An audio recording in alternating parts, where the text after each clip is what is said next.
எழுத்தாளர் கல்கி எழுதிய சோழமலை இளவரசி.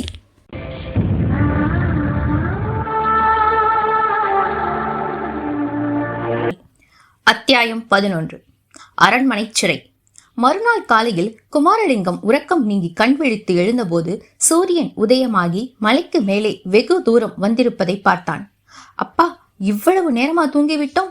பல தினங்கள் தூக்கமில்லாமல் அலைந்ததற்கு பதிலாக இப்போது வட்டி சேர்த்து தூங்குகிறோம் போல் இருக்கிறது என்று எண்ணி தனக்குத்தானே நகைத்து கொண்டான். சுற்றும் முற்றும் பார்த்து தான் படுத்திருந்த இடத்தை கவனித்ததும் அவனுடைய நகைப்பு தடைப்பட்டது.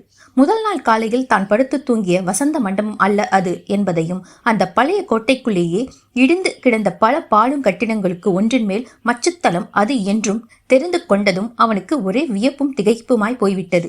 நேற்றிரவுதான் இந்த கட்டிடத்துக்குள் வந்து மேல்தளத்தில் ஏறி படுத்து கொண்டதாகவே அவனுக்கு ஞாபகம் வரவில்லை. உறக்க கலக்கத்தோடு அங்கும் இங்கும் அலைந்து கொண்டிருக்கையில் தற்செயலாக இங்கே வந்ததும் படுத்து தூங்கி போயிருக்க வேண்டும். இது என்ன கட்டிடமாய் இருக்கும்? ஒருவேளை, ஆகா, சந்தேகம் என்ன, சின்ன நாச்சியார் அரண்மனை என்பது இதுவாகத்தான் இருக்க வேண்டும். பிறகு ஒவ்வொன்றாக இரவில் கனவிலே கண்ட நிகழ்ச்சிகள், கேட்ட சம்பாஷணைகள் எல்லாம் குமரிக்கொண்டு ஞாபகம் வந்தன. உண்மையில் அவ்வளவும் கனவுதானா? கனவு என்றால் அனுபவங்கள் எல்லாம் அவ்வளவும் உண்மை போல தோன்றுமா?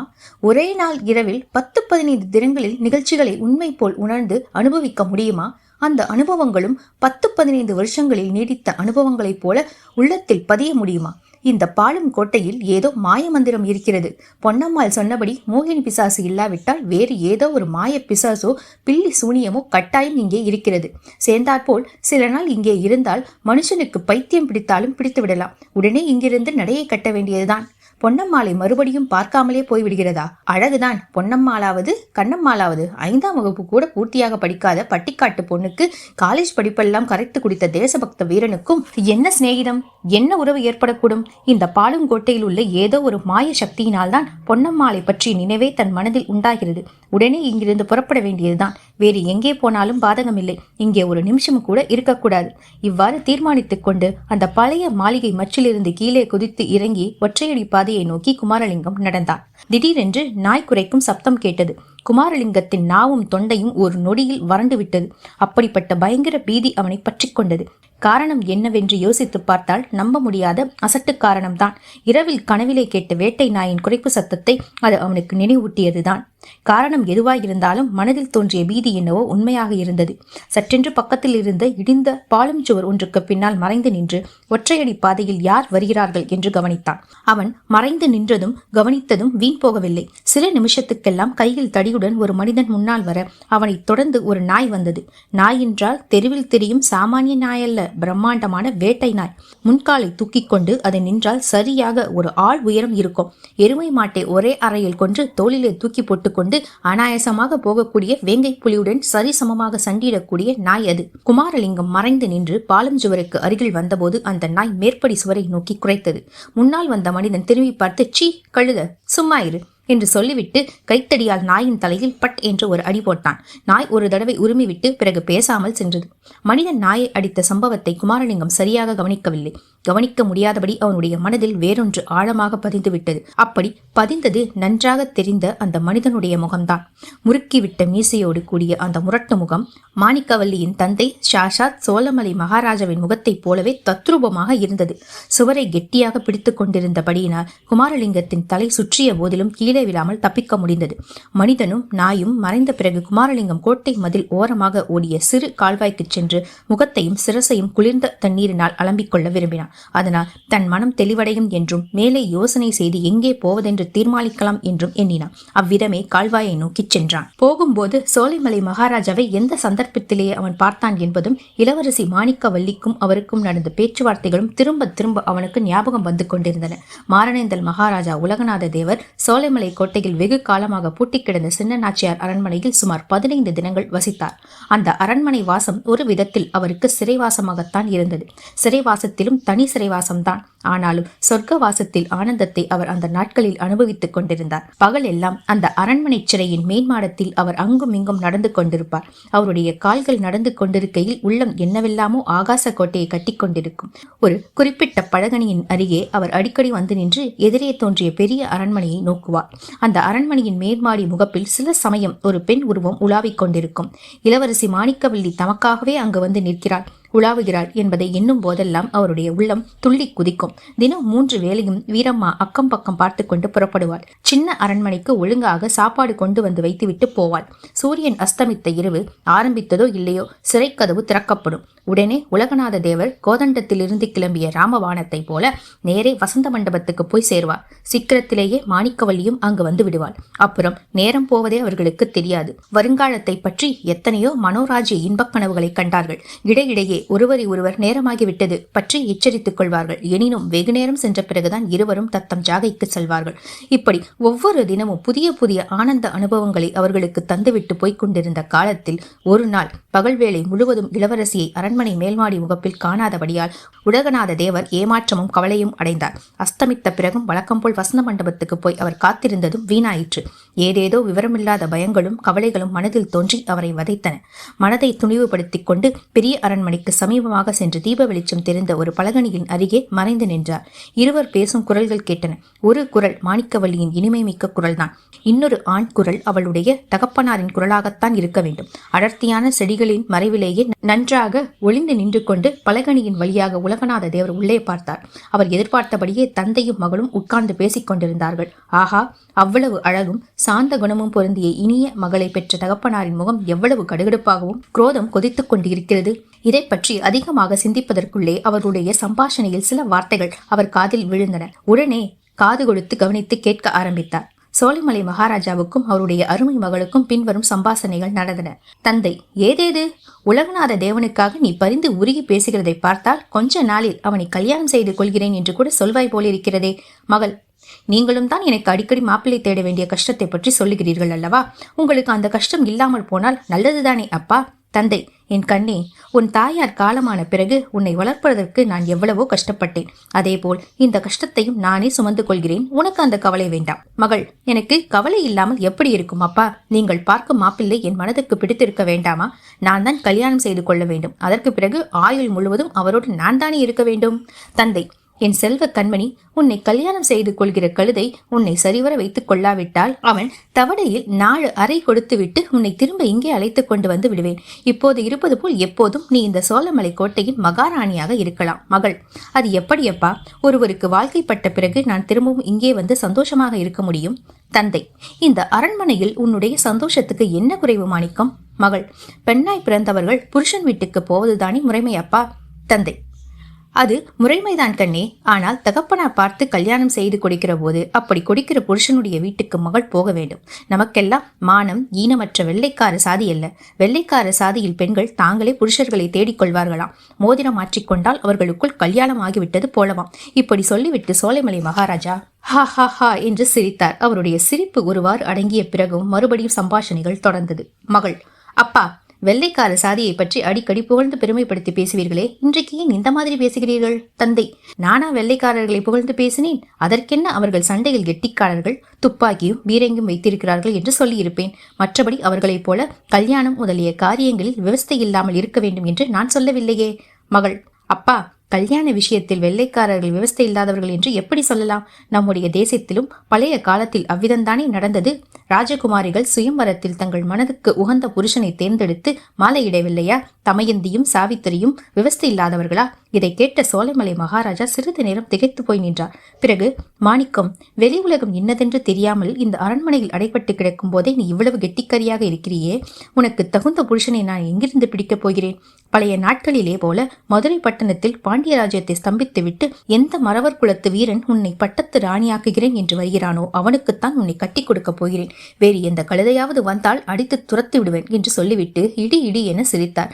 மறுபடியும் அதெல்லாம் கிடக்கட்டும் மாணிக்கம், நீ உன் உடம்பை சரியாக பார்த்துக்கொள். ராத்திரியில் வெகு நேரம் வரையில் தோட்டத்தில் சுற்றிவிட்டு வருகிறாயாமே, அது நல்லதல்ல. இளம் பெண்கள் ராத்திரியில் சீக்கிரம் படுத்து தூங்க வேண்டும். இன்றைக்காவது சீக்கிரமாக போய் படுத்துக்கொள் என்றார். ராத்திரியில் எனக்கு சீக்கிரமாக தூக்கம் வருகிறதில்லை அப்பா. அதனால்தான் நிலா நாட்களில் சந்திரனையும் நட்சத்திரங்களையும் பார்த்துக்கொண்டு சிறிது நேரம் தோட்டத்தில் உலாவி விட்டு வருகிறேன் என்றாள் மாணிக்கவல்லி. அடடே, அதுதான் கூடாது. சிறு பெண்கள் நிலாவில் இருக்கவே கூடாது. சந்திரனையே பார்க்கக்கூடாது. அப்படி சந்திரனையே பார்த்து கொண்டிருந்த பெண்கள் சிலருக்கு சித்தபொம்மை பிடிக்கிறது என்று சொல்லி வந்த மகாராஜா திடீரென்று பேச்சை நிறுத்தி, அது என்ன சத்தம் என்று கேட்டுக்கொண்டு பலகாணி வழியாக வெளியே வந்தார். மாணிக்கவல்லியின் முகத்தில் பெரும் கிளர்ச்சியுடன், ஒன்றுமில்லையே அப்பா, வெளியில் ஒரு சத்தமும் கேட்கவில்லையே என்றாள். உண்மை என்னவென்றால், சற்று முன்னால் மகாராஜா அங்கிருந்து போவதற்காக எழுந்ததை பார்த்தவுடனே தோட்டத்து செடிகளின் மறைவில் நின்று கொண்டிருந்த உலகநாத தேவர் இன்னும் சிறிது பின்னால் நகர்ந்தார். அப்போது செடிகளின் இலைகள் அசைந்ததனால் உண்டான சலசலப்பை கேட்டுவிட்டுத்தான் அது என்ன சத்தம் என்று சோலைமலை மகாராஜா கேட்டார். மேற்படி கேள்வி உலகநாத தேவரின் காதில் விழுந்தபோது அவருடைய குடலும் நெஞ்சும் நுரையீரலும் மேலே கிளம்பி தொண்டைக்கு வந்து அடைத்து கொண்டது போலிருந்தது. அப்போது நினைத்து பார்த்ததும் குமாரலிங்கத்துக்கு மேலே சொன்னது போன்ற தொண்டையை அடக்கும் உணர்ச்சி ஏற்பட்டது. எப்படியோ சமாளித்துக் கொண்டு தட்டுத்தடுமாறி நடந்தான். சலசலவென்ற சத்தத்துடன் ஓடிய தெளிந்த நேரோடையின் சின்னஞ்சிறு கால்வாயின் கரையை கடந்தான். குளிர்ந்த தண்ணீரினால் முகத்தை நன்றாக அலம்பிக் கொண்ட பிறகு தலையிலும் தண்ணீர் வாரி வாரி ஊற்றிக்கொண்டான். ஓஹோ, இங்கேயே வந்திருக்கிறீர்களா என்ற இனிய குரலை கேட்டு குமாரலிங்கம் தலை நிமிர்ந்து பார்த்தான். கையில் சிறு சட்டியுடன் பொன்னம்மாள் கரை மீது நின்று கொண்டிருந்தாள். குமாரலிங்கத்தின் வாயிலிருந்து அவனை அறியாமல் மாணிக்கவல்லி வந்துவிட்டாயா என்ற வார்த்தைகள் வெளிவந்தன. அத்தியாயம் 12. அப்பாவின் கோபம். பொன்னம்மாள் சிறிது நேரம் திறந்தவாய் மூடாமல் அதிசயத்துடன் குமாரலிங்கத்தையே பார்த்து கொண்டு நின்றாள். குமாரலிங்கம் தன்னுடைய தவறை உணர்ந்தவனாய் கரை மீது ஏறி பொன்னம்மாளின் அருகில் வந்தான். பொன்னம்மா, சட்டியில் என்ன சோறு கொண்டு வந்திருக்கிறாயா? அப்படியானால் கொடு, நீ நன்றாயிருப்பாய், பசி பிராணன் போகிறது என்றான். பொன்னம்மா அதற்குள் பதில் சொல்லாமல், சற்று முன்னால் ஒரு பெண் பிள்ளையின் பெயரை சொன்னாயே, அந்த பெண் யார் என்று கேட்டாள். என்னமோ பைத்தியக்காரத்தனமாக சொன்னேன். அது யாராயிருந்தால் இப்போது என்ன? அந்த சட்டியை இப்படி கொடு, நான் சாப்பிட வேண்டும். முடியாது, நீ நிஜத்தை சொன்னால்தான் கொடுப்பேன், இல்லாவிட்டால் இதை திரும்ப கொண்டு போய் விடுவேன். என்ன சொல்ல வேண்டும் என்கிறாய்? ஏதோ ஒரு பெயர் சொன்னாயே, அதுதான். மாணிக்கவல்லி என்று சொன்னேன். அவள் யார்? அப்படி ஒருத்தியை ஊரிலே விட்டு வந்திருக்கிறாயா? உனக்கு கல்யாணம் ஆகிவிட்டதா? இல்லை பொன்னம்மா, இல்லை. கல்யாணம் என்ற பேச்சையே நான் காதில் போட்டுக் கொள்வதில்லை. சுவாமி விவேகானந்தர் என்று கேள்விப்பட்டிருக்கிறாயா? அவர் என்ன சொன்னார் தெரியுமா? இந்த நாட்டில் ஒவ்வொரு மூடனும் கல்யாணம் செய்து கொண்டிருக்கிறான் என்றார். நம்முடைய தேசம் சுதந்திரம் அடையும் வரை நான் கல்யாணம் செய்து கொள்ளப் போவதில்லை. தேசம் தேசம் தேசம். உனக்கு தேசம் நன்றாயிருந்தால் போதும், வேறு யார் எக்கேடு கெட்டாலும் பரவாயில்லை. ஆமாம் பொன்னம்மா, அது நிஜம். தேசம் நன்றாயிருந்தால்தான் நாமெல்லாம் நன்றாயிருக்க முடியும். தேசமும் ஆச்சு, நாசமத்து போனதும் ஆச்சு. சரி, அந்த சட்டியை இப்படி கொடு. அதெல்லாம் முடியாது. நான் கேட்பதற்கு பதில் சொன்னால்தான் தருவேன். எதற்கு பதில் சொல்ல வேண்டும்? யாரோ ஒருத்தியின் பெயரை சொன்னாயே, இப்போது அவள் யார்? பொன்னம்மாள் ரொம்ப பொல்லாதவள், பொய்யென்ற வார்த்தையே சொல்லாதவள். அன்னம் படைக்க மறுத்திடுவாள், சொன்னதை சொல்லிடுவாள் என்று கேலி குரலில் பாடினான் குமாரலிங்கம். பொன்னம்மாள் கடுமையாக கோபம் கொண்டவள் போல் நடித்து, அப்படியானால் நான் போகிறேன் என்று சொல்லிவிட்டு திரும்பி நடக்கத் தொடங்கினாள். பொன்னம்மா, உனக்கு புண்ணியம் உண்டு. கொண்டு வந்த சோற்றை கொடு, சாப்பிட்ட பிறகு நீ கேட்டதற்கு பதில் நிச்சயமாக சொல்கிறேன். முன்னாலேயே அப்படி சொல்வதுதானே? வீண் பொழுதுபோக்க எனக்கு இப்போது நேரமில்லை. அப்பா வேறு ஊரிலிருந்து வந்து விட்டார். இதை கேட்டதும் குமாரலிங்கத்தின் மனதில் ஒரு சந்தேகம் உதித்தது. பொன்னம்மா, உன் தகப்பனார் வந்து விட்டாரா? அவர் எப்படி இருப்பார் என்று கேட்டான். எப்படி இருப்பார்? 2 கால் 2 கையோடு தான் இருப்பார் என்று சொல்லிக்கொண்டே பொன்னம்மா கால்வாய்க்கரையில் உட்கார்ந்து சட்டியை குமாரலிங்கத்திடம் நீட்டினார். இது சோறு இல்லை, பலகாரம், இலை கொண்டு வர மறந்து போனேன். சட்டியோடு தான் சாப்பிட வேண்டும் என்றால். ஆகட்டும், இந்த மட்டும் ஏதோ கொண்டு வந்தாயே, அதுவே பெரிய காரியம் என்று சொல்லி குமாரலிங்கம் சட்டியை கையில் வாங்கி கொண்டு அதிலே இருந்த பலகாரத்தை சாப்பிட ஆரம்பித்தான். என் அப்பாவுக்கு உன் பேரில் ரொம்ப கோபம் என்று பொன்னம்மாள் திடீரென்று சொன்னதும் குமாரலிங்கத்துக்கு பலகாரம் தொண்டையை அடைத்துக் கொண்டு புறையேறிவிட்டது. பொன்னம்மாள் சிரித்துக்கொண்டே அவனுடைய தலையிலும் முதுகிலும் தடவி கொடுத்தாள். இருமல் நின்றதும், நல்ல வேலை பிழைத்தாய், உன்னைத்தான் நான் நம்பியிருக்கிறேன் என்றாள். என்னை எதற்காக நம்பியிருக்கிறார்? எல்லாவற்றுக்கும் தான். வீட்டிலே எனக்கு கஷ்டம் தாங்க முடியவில்லை. அப்பாவோ ரொம்ப கோபக்காரர். சின்னாயி என்னை தினம் தினம் வதைத்து எடுத்து விடுகிறாள். ஐயோ பாவம். ஆனால் உன் அப்பாவுக்கு என் பேரில் கோபம் என்றாயே, அது ஏன்? என்னை அவருக்கு தெரியவே தெரியாதே. எப்படியோ அவருக்கு உன்னை தெரிந்திருக்கிறது. நேற்று ராத்திரி உன் பெயரை சொல்லி திட்டினார். இது என்ன கூத்து? என்ன எதற்காக திட்டினார்? ஏற்கனவே அவருக்கும் காங்கிரஸ்காரன் என்றாலே ஆகாது. கதற்கட்டிய காவாலி பயல்கள் என்று அடிக்கடி திட்டுவார். நேற்று ராத்திரி பேச்சுவாக்கில் அந்த காரணத்தை விசாரித்தேன். எங்க அப்பா நில ஒத்தியின் பேரில் நிறைய பணம் கடன் கொடுத்திருக்கிறார். காங்கிரஸ் கவர்மெண்ட் நடந்தபோது கடன் வாங்கியவர்கள் கடனை திருப்பி கொடுக்க வேண்டியதில்லை என்று சட்டம் செய்து விட்டார்களாமே. அதனால் அப்பாவுக்கு ரொம்ப பண நஷ்டம். ஆமாம், விவசாய கடன் சட்டம் என்று ஒரு சட்டம் வந்திருக்கிறது. அதனால் கடன் வாங்கியிருந்த எத்தனையோ விவசாயிகளுக்கு நன்மை ஏற்பட்டது. உன் தகப்பனாருக்கு மட்டும் நஷ்டம் போல் இருக்கிறது. அது மட்டுமில்லை, காங்கிரஸ்காரனுங்க கள்ளு சாராய கடையெல்லாம் மூடணும் என்கிறார்களாமே. ஆமாம், அது ஜனங்களுக்கு நல்லது தானே. உங்க அப்பா தண்ணி போடுறவராக்கும். இந்த காலத்துல தண்ணி போடாதவங்க யார் இருக்காங்க? ஊர்ல 3/4 பேர் பொழுது சாய்ந்ததும் கள்ளு கடை சாராய கடை போறவங்களா தான் இருக்காங்க. அதோடு இல்ல, எங்க அப்பா ஒரு சாராய கடையை குத்தகைக்கு எடுத்திருக்கார். ஓஹோ, அப்படியானால் சரிதான், கோபத்துக்கு காரணம் இருக்கிறது. ஆனால் என் பேரில் அவருக்கு தனிப்பட்ட முறையில் எதற்காக கோபம்? நான் என்ன செய்தேன்? கேட்டை மூட்டை செவ்வாய்க்கிழமை எல்லாம் சேர்த்து கொண்டது போல ஆகியிருக்கிறது. கோர்ட்டிலே அவர் தாவா போட்டிருக்கிறாராம். ஜனங்கள் கோட்டை தீ வைத்து கொளுத்து விட்டார்களாம். அதனாலேயே அவருடைய பத்திரம் ஏதோ எரிந்து போய்விட்டதாம். உன்னாலே உன்னுடைய பிரசங்கத்தை கேட்டுதான் ஜனங்கள் அப்படி வெறிபிடித்து கோட்டை கொளுத்தினார்கள் என்று சொல்லிவிட்டு உன்னை திட்டு என்று திட்டினார். ஆனால் நீ இங்கே இருக்கிறது அவருக்கு தெரியாது. குமாரலிங்கத்துக்கு பளிச்சென்று ஒரு காட்சி ஞாபகத்துக்கு வந்தது. அன்று காலையில் அந்த பக்கம் போன கடுகடுப்பான முகத்தை கனவிலே சோலைமலை அரண்மனையிலே மட்டுமல்ல, வேறு ஓர் இடத்திலும் அவன் பார்த்ததுண்டு. அவனுடைய வீராவேச பிரசங்கத்தை கேட்டு ஜனங்கள் சிறை கதவை உடைத்து தேசபக்தர்களை விடுதலை செய்த அன்று புதுக்கூட்டம் ஒன்று நடந்ததல்லவா? கூட்டம் ஆரம்பமாகும் சமயத்தில் ஒரு சின்ன கலாட்டா நடந்தது. அதற்கு காரணம் அன்று காலையில் அந்த பக்கமாக ஒற்றையடி பாதையில் போன மனிதன்தான். அவன் அன்றைக்கு போதை மயக்கத்தில் இருந்தான். இங்கிலீஷ்காரன்களிடத்தில் துப்பாக்கி, பீரங்கி, ஏரோப்ளேன், வெடிகுண்டு எல்லாம் இருக்கிறது. காங்கிரஸ்காரன்களிடத்தில் துருப்பிடித்த கத்தி, கபடா கூட கிடையாது. சவரம் பண்ணுகிற கத்தி கூட ஒரு பயல்கிட்டையும் இல்லை. இந்த சூரன்கள் தான் இங்கிலீஷ்காரனை விரட்டி அடிச்சிட போறாங்களாம். போங்கடா போக்கட்ட பயல்களா என்று இந்த மாதிரி அவன் இறைந்து கத்தினான். பக்கத்தில் இருந்தவர்கள் அவனிடம் சண்டைக்கு போனார்கள். தொண்டர்கள் சண்டையை விலக்கி சமாதானம் செய்து அவனை கூட்டத்திலிருந்து வெளியேற்றினார்கள். இவ்வளவும் ஒரு நிமிஷத்துக்குள் குமாரலிங்கத்துக்கு ஞாபகம் வந்தது. அத்தியாயம் 13. உல்லாச வாழ்க்கை. அன்று மத்தியானம் மறுபடியும் பொன்னம்மாள் சாப்பாடு கொண்டு வந்தாள். இலையை போட்டு பரிமாறினாள். குமாரலிங்கம் மௌனமாக சாப்பிட்டான். காலையில் கலகலப்பாக இருந்தாயே, இப்போது ஏன் ஒரு மாதிரி இருக்கிறாய் என்று பொன்னம்மா கேட்டாள். ஒன்றுமில்லை பொன்னம்மா, காலையில் நீ சொன்ன விஷயங்களை பற்றி தான் யோசித்துக் கொண்டிருந்தேன் என்றான் குமாரலிங்கம். என்ன யோசித்துக் கொண்டிருந்தாய் என்று பொன்னம்மாள் திரும்பவும் கேட்டாள். உன் தகப்பனார் என்னிடம் இவ்வளவு கோபமாய் இருக்கும் போது நான் இங்கே இருக்கலாமா என்றுதான் யோசனையாக இருக்கிறது. காலையிலேயே உன்னை ஒன்று கேட்க வேண்டும் என்றிருந்தேன், மறந்துவிட்டேன். உனக்கு மறதி ரொம்ப அதிகம் போலிருக்கிறதே என்றாள் பொன்னம்மா. அப்படி ஒன்றும் நான் மறதிக்காரன் அல்ல. உன் முகத்தை பார்த்தால்தான் பல விஷயங்கள் மறந்து போகின்றன. வயிற்று பசியை தவிர என்று குறுக்கிட்டு சொன்னால் பொன்னம்மா. ஆமாம், வயிற்று பசியை தவிரத்தான். பசி வந்திட 10ம் பறந்து போகும் என்று பெரியோரின் வாக்கு இருக்கிறதே. போகட்டும், காலையில் என்னை என்ன கேட்க வேண்டும் என்று எண்ணியிருந்தாய்? சூரியன் உதித்து ஒரு நாளிகை பொழுதுக்கும் இந்த பக்கமாக ஒரு பெரிய மனுஷர் போனார். அவர் முகத்தை பார்த்தால் ரொம்ப கோபக்காரர் என்று தோன்றுகிறது. ஒருவேளை அவர்தான் மணியக்காரரோ என்று கேட்க எண்ணினேன். இருந்தாலும் இருக்கும். அவர் பின்னோடு ஒரு நாய் வந்ததா? ஆமாம், பெரிய வேட்டை நாய் ஒன்று வந்தது. இங்கே வந்ததும் அது குரைத்தது. அந்த பெரிய மனுஷர் கையில் இருந்த தடியினால் அதன் மண்டையில் ஒரு அடி போட்டார். அப்படியானால் நிச்சயமாக அப்பாதான். உன்னை அவர் பார்த்து விட்டாரா என்று பொன்னம்மா திகிலுடன் கேட்டாள். இல்லை, பார்க்கவில்லை. அந்த மொட்டை சுவருக்கு பின்னால் நான் மறைந்து கொண்டிருந்தேன். நாய்க்கு மோப்பம் தெரிந்து குறைத்திருக்கிறது. அதற்கு பலன் தலையில் ஓங்கி ஒரு அடி விழுந்தது. நல்ல வேளை, கரும்பு தோட்டத்துக்கு இந்த வழியாகத்தான் அப்பா நிதம் போவார். தப்பித்தவறி அவர் கண்ணிலே மட்டும் நீ பட்டுவிடாதே. அவர் கண்ணிலே படாமல் இருப்பதென்ன? இந்த இடத்திலே இருந்து கிளம்பி போய்விட உத்தேசிக்கிறேன் பொன்னம்மா. அதுதான் சரி, உடனே போய்விடு. முன்பின் தெரியாத ஒரு ஆண் பிள்ளையை நான் நம்பினேனா என்னுடைய புத்தியை விறகு கட்டையால் அடித்து கொள்ள வேண்டும். இவ்விதம் பொன்னம்மாள் சொன்னபோது அவளுடைய கண்கள் கலங்கி கண்ணீர் துளிக்கும் நிலையில் இருப்பதையும் குமாரலிங்கம் கவனித்தான். சற்று முன்னால் அவன் யோசித்து முடிவு செய்திருந்த தீர்மானங்கள் எல்லாம் காற்றிலே பறந்து போயின. இந்த கள்ளம் கபடமற்ற பெண்ணை முதலில் தான் சந்தித்தது இன்னும் 24 மணி நேரம் கூட ஆகவில்லை என்பதையும் அவனால் நம்ப முடியவில்லை. உன்னை பிரிந்து போவதற்கு எனக்கும் கஷ்டமாக தான் இருக்கிறது. ஆனாலும் வேறு என்ன செய்யட்டும், நீதான் சொல்லேன் என்று குமாரலிங்கம் உருக்கமான குரலில் கூறினான்.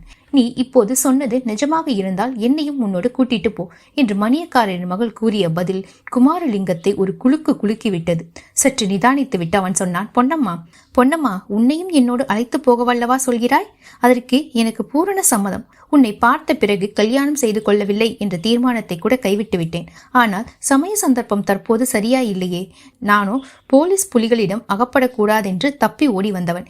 என்னை நான் காப்பாற்றிக் கொள்வதே பெரும் கஷ்டம். உன்னையும் கூட அழைத்து கொண்டு எங்கே போக? என்னத்தை செய்ய? என்னை உன்னோடு அழைத்து கொண்டு போவது கல்லை கட்டிக்கொண்டு கேணியிலே விழுகிற மாதிரிதான். அது எனக்கு தெரியாமல் இல்லை.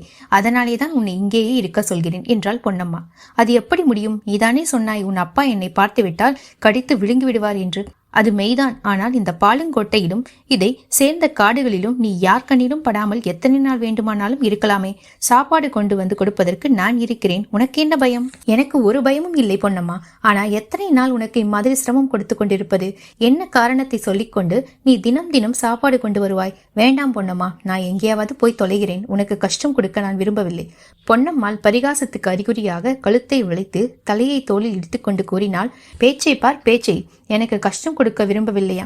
நான் தான் சொன்னேனே, நீ இவ்விடத்தை விட்டு போனால்தான் எனக்கு மன கஷ்டம் உண்டாகும் என்று. நானோ பெண் ஜென்மம் எடுத்தவள். உயிர் இருக்கும் வரையில் யாருக்காவது சோறு படைத்துதானே ஆக வேண்டும். உனக்கு சில நாள் சோறு கொண்டு வந்து கொடுப்பதில் எனக்கு என்ன கஷ்டம்? ஒன்றுமில்லை. தோட்டத்தில் கரும்பு வெட்டி வெல்லம் காய்ச்சி முடிப்பதற்கு 15 நாள் ஆகும். அதுவரையில் நான் இந்த வழியாக நிதம் போகத்தான் வேண்டியிருக்கும். அப்பாவுக்கு சாப்பாடு கொண்டு போவேன். அப்போது உனக்கும் கொண்டு வருகிறேன். குமாரலிங்கம் குறுக்கிட்டு, பொன்னம்மா, உன் தகப்பனாரை நினைத்தால் எனக்கு கொஞ்சம் பயமாக தான் இருக்கிறது. அவரை பார்க்கும் போதே முன்கோபக்காரர் என்று தோன்றுகிறது. என் பேரில் வேறு அவருக்கு விசேஷமான கோபம். அதற்கு காரணம் இல்லாமல் போகவில்லை. தப்பித்தவறி என்றைக்காவது ஒரு நாள் நாம் இருவரும் பேசிக் கொண்டிருப்பதை அவர் பார்த்துவிட்டால் என்ன கதி? என்னையே பற்றி நான் சொல்லவில்லை, உனக்காகத்தான் நான் பயப்படுகிறேன் என்றான். ஐயா, எங்க அப்பா பொல்லாத மனிதர்தான். ஆனால் ஊருக்குத்தான் அவர் பொல்லாதவர், எனக்கு நல்லவர். சின்னாயி ஒரு நாள் என்னை பாடாய் படுத்தியதை பார்த்து கொண்டிருந்து விட்டார். அதற்காக அவளை முத்து என்று முத்து விட்டார். அதாவது உங்க அப்பாவினால் உனக்கு ஒன்றும் அபாயமில்லை, வந்தால் எனக்குத்தான் வரும் என்று சொல்கிறாயா? அந்த கேலியை விரும்பாத பொன்னம்மாள் முகத்தை சினுங்கிக் கொண்டு சொன்னால், அப்படி ஒன்றும் சொல்லவில்லை. எங்க அப்பாவுக்கு நான் செல்லப்பெண். சமயம் பார்த்து பேசி உன் விஷயத்தில் அவருடைய மனதை மாற்றிவிடலாம் என்றிருக்கிறேன். முதல் நாள் இரவு சோலைமலை மகாராஜாவும் இளவரசியும் பேசிக் கொண்டிருந்த காட்சியையும் தன் பலகணியின் அருகில் மறைந்திருந்து ஒட்டிக்கெட்ட வார்த்தைகளையும் குமாரலிங்கம் நினைவு கூர்ந்தான். பொன்னம்மா, நீ என்னதான் பிரயத்தனம் செய்தாலும் கூட உன் தகப்பனாரின் மனதை மாற்ற முடியும் என்று எனக்கு தோன்றவில்லை என்றான். ஏன் நீ இவ்வளவு அவநம்பிக்கைப்படுகிறாய்? கொஞ்சம் பொறுத்திருந்து என்னுடைய சாமர்த்தியத்தை பாரேன் என்றாள் பொன்னம்மா. நீ சாமர்த்தியக்காரிதான், அதை பற்றி சந்தேகமில்லை. ஆனால் என் விஷயத்தில் எதற்காக நீ இவ்வளவு சிரத்தை எடுத்துக் கொள்கிறாய்? இன்றைக்கோ நாளைக்கோ என்னை போலீசார் வேட்டையாடி பிடித்து விடலாம். அப்புறம் இந்த ஜென்மத்தில் நாம் ஒருவரை ஒருவர் பார்க்கவே முடியாது. என் உடம்பில் இருக்கும் உயிர் ஒரு மெல்லிய கயிற்றின் முனையிலே தொங்கிக் கொண்டிருக்கிறது. எந்த நிமிஷத்திலே இந்த கழுத்திலே சுருக்கு விடுமோ தெரியாது. இப்படிப்பட்ட நிலையில் உள்ள என்னை நீ நம்ப வேண்டாம், நம்பி ஏமாற்றமடைய வேண்டாம் என்று குமாரலிங்கம் இறங்கிய குரலில் சொன்னான். பொன்னம்மாள் உணர்ச்சி மிகுதினால் ஒன்றும் பேசாமல் சற்று நேரம் சும்மாக இருந்தாள். பின்னர் கூறினாள், ஐயா, விதி அப்படி இருக்குமானால் அதை யாராலும் மாற்ற முடியாது. ஆனால் சோலைமலை முருகன் அருளால் அப்படி ஒரு நாளும் நடக்காது என்று எனக்கு தைரியம் இருக்கிறது. என் தகப்பனாருடைய மனதை மாற்றுவதற்கு என்னுடைய சாமர்த்தியத்தை மட்டும் நான் நம்பியிருக்கவில்லை, சோலைமலை முருகனுடைய திருவருளையும் தான் நம்பிக்கொண்டிருக்கிறேன். நேற்றிரவு அப்பா இன்னொரு விஷயமும் சொன்னார். இந்த இங்கிலீஷ்கார பயம் அவனுங்களையெல்லாம் பூராவும் நம்பிடக்கூடாது. குனிந்தால் முதுகில் உட்காருவார்கள், நிமிர்ந்தால் காலில் விழுவார்கள். இவர்களை இந்த பாடுபடுத்தி வைக்கிற காங்கிரஸ்காரர்களின் கையிலே மறுபடியும் கவர்மெண்டை கொடுத்தாலும் கொடுப்பார்கள். இன்றைக்கு தலைமறைவாய் ஒளித்து திரிகிற குமாரலிங்கம் நாளைக்கு ஒருவேளை ஜில்லா கலெக்டராகவோ மகாண மந்திரியாகவோ வந்தாலும் வருவான். அப்படி வந்தால் சோலைமலை முருகன் தான் நம்மை காப்பாற்ற வேண்டும். காங்கிரஸ்காரங்க மறுபடியும் அதிகாரத்துக்கு வந்தால் என்னென்ன அக்கிரமம் செய்வார்களோ தெரியாது என்று அப்பா ரொம்ப ஆத்திரமாக பேசினார். அதோடு காங்கிரசுக்கும் சர்க்காருக்கும் ஏதோ ராஜு பேச்சு நடக்கிறதாக கேள்வி என்று சொன்னார். ஐயா, நீ ஒருவேளை மந்திரியாகவோ ஜில்லா கலெக்டராகவோ வந்தால் அக்கிரமம் ஒன்று செய்ய மாட்டாயல்லவா? அப்பாவை கஷ்டத்துக்கு உள்ளாக்க மாட்டாயல்லவா என்று பொன்னம்மாள் கண்ணில் நீர் ததும்ப கேட்டாள். மாட்டேன் பொன்னம்மா, மாட்டேன். பிராணம் போய்கொண்டிருக்கும் சமயத்தில் சோறு கொண்டு வந்து போட்டு உயிர் பிச்சை கொடுத்த பொன்னம்மாளின் தகப்பனாரை ஒரு நாளும் கஷ்டப்படுத்த மாட்டேன். அவர் மேல் ஒரு சின்ன ஈயெறும்பு உட்கார்ந்து கடிப்பதற்கு கூட இடம் கொடுக்க மாட்டேன் என்றான் குமாரலிங்கம். மேலே கண்ட சம்பாஷணை நடந்த பிறகு 7-8 தினங்கள் வரை அந்த பாலடைந்த சோலைமலை கோட்டையிலேயே குமாரலிங்கத்தின் வாழ்க்கை சென்று கொண்டிருந்தது. ஆனந்தமாகவும் குதூகலமாகவும் சென்று கொண்டிருந்தது என்றே சொல்ல வேண்டும். மணியக்காரர் மகளிடம் அவனுடைய நட்பு நாளுக்கு நாள் வளர்ந்து வந்தது. ஒவ்வொரு நாளும் பொன்னம்மா சாப்பாடு கொண்டு வரும்போது குதூகலத்தையும் கொண்டாட்டத்தையும் கூட கொண்டு வந்தாள். பிரதி தினமும் அவளுடைய கால்மெட்டியின் சத்தத்தோடு கலகலவென்ற சிரிப்பின் ஒளியும் சேர்ந்து வந்தது. எனவே அந்த பாலுங்கோட்டையில் ஒளிந்திருந்த கழித்த ஒவ்வொரு நாளும் ஓர் உற்சவ தினமாகவே குமாரலிங்கத்துக்கு சென்று வந்தது. சோலைமலை கோட்டைக்கு அவன் வந்து சேர்ந்த அன்று பகலிலும் இரவிலும் கண்ட அதிசய காட்சியை பிற்பாடு அவன் காணவில்லை. அவையெல்லாம் பல இரவுகள் சேர்ந்தார் போல தூக்கமில்லாதிருந்த காரணத்தினால் ஏற்பட்ட உள்ள கோளாறுகள் என்று குமாரலிங்கம் தேடித் திரிந்தான். ஆனால் இந்த விஷயத்தில் அவனுக்கு எவ்வளவுக்கு எவ்வளவு தெளிவு ஏற்பட்டதோ அவ்வளவுக்கு அவ்வளவு பொன்னம்மாளுக்கு பிரமை அதிகமாக வருவதை அவன் கண்டான். சோழமலை இளவரசியை பற்றியும் மாரணந்தல் மகாராஜாவை பற்றியும் குமாரலிங்கம் கனவிலே கண்ட காட்சிகள் திரும்ப திரும்ப அவனை சொல்ல வைத்து பொன்னம்மாள் அடங்காத ஆவலுடன் கேட்டுக்கொண்டிருந்தாள். அதோடு அவன் கண்டதெல்லாம் வெறும் கனவெல்லவென்றும் சுமார் 100 வருஷத்துக்கு முன்னால் உண்மையாகவே நடந்தவை என்றும் பொன்னம்மாள் சாதித்து வந்தாள். அவள் கொண்டிருந்த இந்த குருட்டு நம்பிக்கை கூட குமாரலிங்கத்தின் உல்லாசம் அதிகமாவதற்கு காரணமாக இருந்தது. சில சமயம் அவன் மாரணேந்தல் மகாராஜாவாக தான் குமாரலிங்கமாக பிறந்திருக்கிறேன், சோழமலை இளவரசிதான் பொன்னம்மாளாக பிறந்திருக்கிறார் என்று தமாஷாக சொல்லுவான். வேறு சில சமயம் பொன்னம்மாளை பார்த்ததும் இளவரசி வருக என்பான். மாணிக்கவல்லி, அரண்மனையில் எல்லோரும் சௌக்கியமா என்று கேட்பான். குமாரலிங்கம் இப்படியெல்லாம் பரிகாசமாக பேசிய போதிலும் பொன்னம்மாளின் கபடமற்ற உள்ளத்தில் அவ்வளவும் ஆழ்ந்து பதிந்து கொண்டு வந்தது. அத்தியாயம் 14. ஆனந்த சுதந்திரம். குமாரலிங்கம் அந்த இடிந்த கட்டடங்களுக்கு மத்தியில் அவ்வளவு உற்சாகமாகவும் உல்லாசமாகவும் நாட்களை கழித்து வந்ததற்கு பொன்னம்மாளின் நேசம் மட்டுமல்லாமல் வேறொரு காரணமும் இருந்தது. அரசியல் நிலைமையை பற்றி மணியக்காரர் சொன்னதாக பொன்னம்மாள் அன்று சொன்ன செய்திதான் அது. பிரிட்டிஷ் சர்க்காருக்கும் காங்கிரஸ் தலைவர்களுக்கும் ராஜி பேச்சு நடந்து வருகிறது என்பதை பரிபூரணமாக அவன் நம்பினான். அதை பற்றி சந்தேகிக்கவே அவனுக்கு தோன்றவில்லை. அன்று தலவாய்ப்பட்டணத்தில் நடந்தது போலதான் இமயமலையில் இருந்து குமரிமுனை வரையிலும் எல்லா நகரங்களிலும் கிராமங்களிலும் சூறாவளி புரட்சி நடந்திருக்கும். அந்த புரட்சியை பிரிட்டிஷ் சர்க்காரால் எப்படி எதிர்த்து நிற்க முடியும்? ஜப்பான்காரனே பர்மா எல்லைப்புறத்தில் வந்து கதவை தட்டி கொண்டிருக்கிறான். பிரிட்டிஷ் சர்க்கார் காங்கிரசுக்கு சரணாகதி அடையாமல் வேறு என்ன செய்ய முடியும் என்னும் கேள்வி அடிக்கடி அவன் மனதில் எழுந்து கொண்டிருந்தது. தலவாய்ப்பட்டணம் சரித்திர பிரசித்தி அடைந்த அந்த விசேஷ தினத்தில் அவன் காதில் விழுந்த ஒரு சம்பாஷணையும் அவனுக்கு அடிக்கடி ஞாபகம் வந்து கொண்டிருந்தது. சப்ஜெயிலின் கதவுகளை உடைத்து கைதிகளை விடுதலை செய்துவிட்ட வீர முழக்கத்துடன் சுதந்திர கோஷங்களுடன் திரும்பிய ஜனங்களின் கிராமவாசிகள் இருவர் பின்வருமாறு பேசிக் கொண்டார்கள். ஆமாம், இந்தியா சுதந்திரம் அடைஞ்சு விட்டால் என்று ஒருவர் ஏதோ கேட்க ஆரம்பித்தார். அடைஞ்சு விட்டால் என்ன, அதுதான் அடைஞ்சாகிவிட்டதே என்றார் இன்னொருவர் வெகு உற்சாகமாக. சரி, இந்தியா சுதந்திரம் அடைஞ்சிச்சு, இனிமே யார் நமக்கு ராசா என்று கேட்கிறான். பண்டித ஜவஹர்லால் நேருவா, நேதாஜி சுபாஷ் சந்திரபோஸா என்று கேட்டார் முதலில் பேசியவர். 2 பேர்ல யாரு ராசாவானால் என்ன? நேரு ராசா ஆனால் நேதாஜி மந்திரி ஆகிறாரு, நேதாஜி ராசா ஆனால் நேரு மந்திரி ஆகிறாரு என்றார் இரண்டாவது பேசியவர். படிப்பில்லாத பட்டிக்காட்டு ஆசாமிகளின் மேற்படி பேச்சை அன்றைக்கு குமாரலிங்கம் கேட்டபோது அவன் உள்ளுக்குள்ளே சிரித்து கொண்டான். ஆனால் இப்போது அதை பற்றி எண்ணிய போது அவர்கள் பேச்சு ஏன் உண்மையாக கூடாது என்று அவனுக்கு தோன்றியது. ஜவஹர்லால் நேருவும் சுபாஷ் சந்திர போஸும் இந்தியாவின் ராஜாவாகவும் மந்திரியாகவும் வராவிட்டாலும் குடியரசின் ராசனாகவும் முதல் மந்திரியாகவும் வரக்கூடுந்தானே. அப்படி வரும்போது மணியக்காரர் சொன்னது போல இந்திய குடியரசு சர்க்காரில் தனக்கு ஒரு பதவி ஏன் கிடைக்கக்கூடாது? கிடைக்காமல் இருந்தால்தான் ஆச்சரியமே தவிர கிடைத்தால் அதில் ஆச்சரியம் ஒன்றும் இராது. இப்படிப்பட்ட எண்ணங்கள் குமாரலிங்கத்துக்கு குதூகலத்தை அளித்ததோடு ஓரளவு பரபரப்பை உண்டாக்கி வந்தன. பொன்னம்மாளை தினம் பார்த்தவுடனே இன்றைக்கு ஏதாவது விசேஷம் உண்டா, காங்கிரஸ் விஷயமாக அப்பா ஏதாவது சொன்னாரா என்று அவன் கேட்டுக்கொண்டு வந்தான். ஆனால் முதல் நாள் சொன்ன செய்திக்கு பிறகு பொன்னம்மாள் புதிய செய்தி எதுவும் கொண்டு வரவில்லை. உங்கள் ஊருக்கு பத்திரிகை வருவதில்லையா என்று ஒரு நாள் குமாரலிங்கம் கேட்டதற்கு பொன்னம்மாள், வராமல் என்ன, எங்க வீட்டுக்கே பத்திரிகை வந்து கொண்டுதான் இருந்தது. ஆனால் மகாத்மா காந்தி சொல்லிவிட்டார் என்று எல்லா பத்திரிகையிலும் நிறுத்திவிட்டார்களாமே, அதற்கப்புறம்தான் வருகிறதில்லை என்றான். புரட்சி திட்டத்தில் மற்றதெல்லாம் சரிதான், ஆனால் பத்திரிகை நிறுத்துகிற காரியம் மட்டும் சுத்த பிசகு என்று குமாரலிங்கம் தன் மனதுக்குள்ளேயே சொல்லிக் கொண்டான். குமாரலிங்கம் சோழமலை கோட்டைக்கு வந்து ஒளிந்து கொண்டு 10 நாளைக்கு பிறகு சோழமலை கிராமத்தில் ஒரு அதிசய சம்பவம் நடந்தது. அதை பார்த்த அந்த கிராமவாசிகள் எல்லோரும் திடுக்கிட்டு திகைத்து போனார்கள். கதைகளிலே அடிக்கடி எழுதுகிறார்களே, அதே போல அவர்களால் தங்களுடைய கண்களையே நம்ப முடியவில்லை. அந்த சம்பவம் என்னவென்றால், காந்தி குல்லா தரித்த 2 காங்கிரஸ்காரர்கள் பகிரங்கமாகவும் தைரியமாகவும் அந்த கிராமத்துக்குள்ளே பிரவேசம் செய்ததுதான். காந்தி குல்லா மட்டும் தானா அவர்கள் தரித்திருந்தார்கள்? பம்பாய்க்காரர்கள் போல கதர் கால் சட்டையும் கதர் ஜிப்பாவும் அணிந்திருந்தார்கள். ஜவஹர் வேஸ்ட் கோட் போட்டிருந்தார்கள். வேஸ்ட் கோட்டில் ஒரு சின்னஞ்சிறு மூவர்ண தேசிய கொடி தைக்கப்பட்டிருந்தது.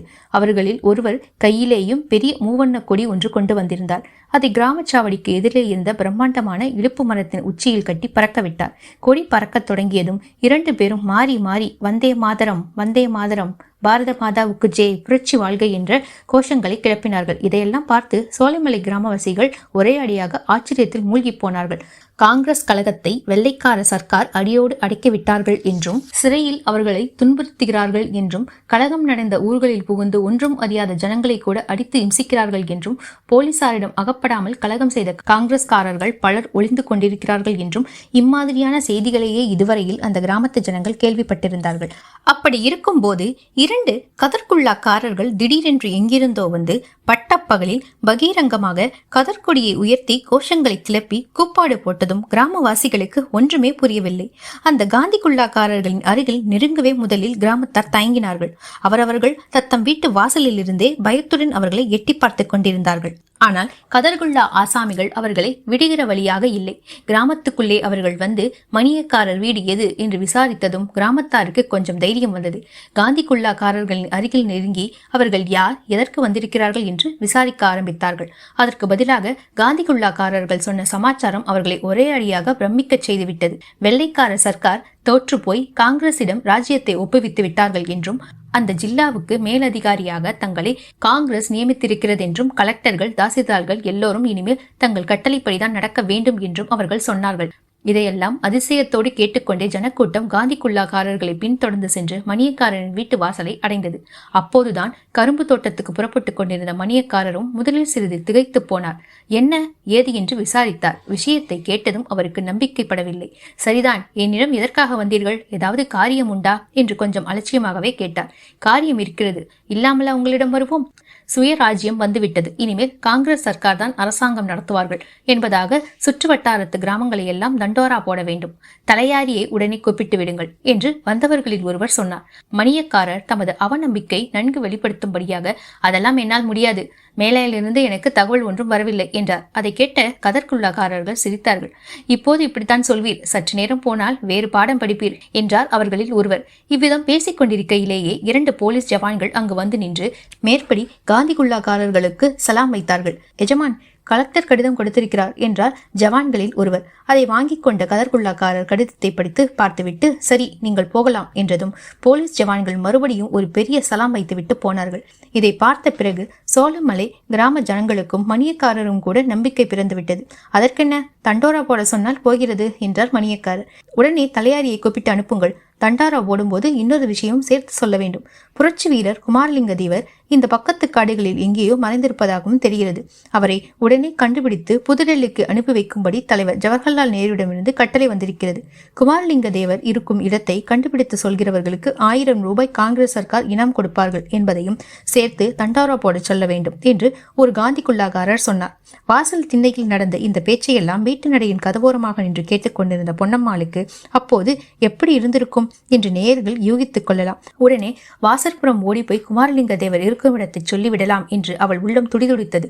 ஆனால் பெண்மைக்குரிய அடக்கமும் பெரிய குலத்துக்குரிய பண்பும் அவ்விதம் செய்ய முடியாமல் அவளை தடை செய்தன. பொன்னம்மாளின் தந்தை சிறிது நேரத்திற்கெல்லாம் வீட்டுக்குள்ளே வந்தார். பொன்னம்மாளும் விரைந்து உள்ளே போய் வீட்டு கூடத்தின் தூணை பிடித்துக் கொண்டு நின்றாள். பார்த்தாய பொன்னம்மா, கடைசியில் நான் சொன்னபடிதான் ஆச்சு. அந்த வெள்ளைக்கார பையன் அவனுங்க கடைசியில காங்கிரஸ்காரன் காலிலே விழுந்துட்டானுங்க. மொத்தத்துல மானம் ரோசம் இல்லாதவனுங்க. நான் மட்டும் இங்கிலீஷ்காரனா இருந்தா என்ன ஆனாலும் ஆவட்டும் என்று கடைசி வரைக்கும் ஒரு கை பார்த்திருப்பேன். ஜப்பான்காரன் கையிலாவது ராஜ்யத்தை கொடுத்திருந்தாலும் கொடுத்திருப்பேனே தவிர காங்கிரஸ்காரன் கையில கொடுத்திருக்கவே மாட்டேன். அது போனா போகட்டும், இங்கிலீஷ்காரன் கொடுத்து வச்சது அம்புட்டு தான். நாம என்னத்துக்கு அதை பத்தி கவலைப்பட வேணும்? காங்கிரஸ் ராஜ்யம் தான் இனிமேல் என்று ஏற்பட்டு போச்சு. நாளைக்கு ஒரு கான்ட்ராக்டோ கீன்ட்ராக்டோ எல்லாம் இவங்களிடத்துல தான் கேட்டு வாங்கும்படி இருக்கும். வந்திருக்கிறவனுங்க 2 பேரும் ரொம்ப பெரிய மனுஷங்க என்று தோணுது. நல்ல விருந்து செஞ்சு அனுப்ப வேண்டும். உன் சின்னாயி கிட்ட சொல்லு, இல்லாட்டி சின்னாயை இங்க கூப்பிடு, நானே சொல்லிடுறேன் என்று மணியக்காரர் மூச்சு விடாமல் பொழிந்து தள்ளினார். வாசல் திண்ணையிலேயே உட்கார்ந்திருந்த மேற்படி காந்திகுல்லாக்காரர்களின் காதிலே விழப்போகிறதே என்று கூட மணியக்காரர் கவலைப்பட்டதாக தெரியவில்லை. ஏற்கனவே உணர்ச்சி மிகுதியால் உள்ளம் தத்தளித்துக் கொண்டிருந்த பொன்னம்மாளோ மணியக்காரர் பேசும்போது நடுவில் ஒரு வார்த்தை கூட பேச முடியாதவளாய் திறந்தவாய் மூடாமல் அடங்காத ஆவலுடன் அவர் பேச்சை கேட்டுக்கொண்டு நின்றார். அவர் கடைசியில் சொன்னபடி சின்னாயை கூப்பிடக்கூட அவளுக்கு நான் எழவில்லை. நல்ல வேளையாக பொன்னம்மாளின் சின்னாயி, அதாவது மணியக்காரரின் 2வது மனைவி தானாகவே அப்போது அங்கு வந்துவிட்டார். மறுபடியும் ஒரு தடவை அவளிடம் மணியக்காரர் பாடம் ஒப்புவித்துவிட்டு, ஆகையால் இன்றைக்கு தடபுடலாக விருந்து செய்ய வேண்டும், இலை நிறைய பதார்த்தம் படைக்க வேண்டும், தாயும் மகளுமாய் சேர்ந்து உங்கள் கைவரிசையை சீக்கிரமாக காட்டுங்கள் பார்க்கலாம் என்றார். பிறகு வாசற்பக்கம் சென்றார். பொன்னம்மாளும் சின்னம்மாளும் அவ்விதமே சமையல் வேலையை தொடங்கினார்கள். ஆனால் பொன்னம்மாளோ, ஆயா, ஊர்ணியில் போய் குளித்துவிட்டு இதோ ஒரு நொடியில் வந்து விடுகிறேன் என்று சொல்லி வீட்டின் கொள்ளை வாசற்படி வழியாக சிட்டாய் பறந்து சென்றாள். அவ்வளவு விரைவாக அவள் எங்கே போனாள் என்று நாம் சொல்ல வேண்டிய அவசியமில்லை, இல்லையா? போகும்போது பொன்னம்மாள் பூமியில் கால் வைத்தே நடக்கவில்லை. காற்று வெளியிலே மிதந்து கொண்டுதான் சென்றாள். கடைசியில் அவள் நினைத்தபடியே நடந்து விட்டதல்லவா? குமாரலிங்கத்துக்கு விடுதலையும் பெரிய பதவியும் வந்துவிட்டன என்னும் எண்ணம் அவளுக்கு எல்லையில்லா குதூகலத்தை அளித்தது.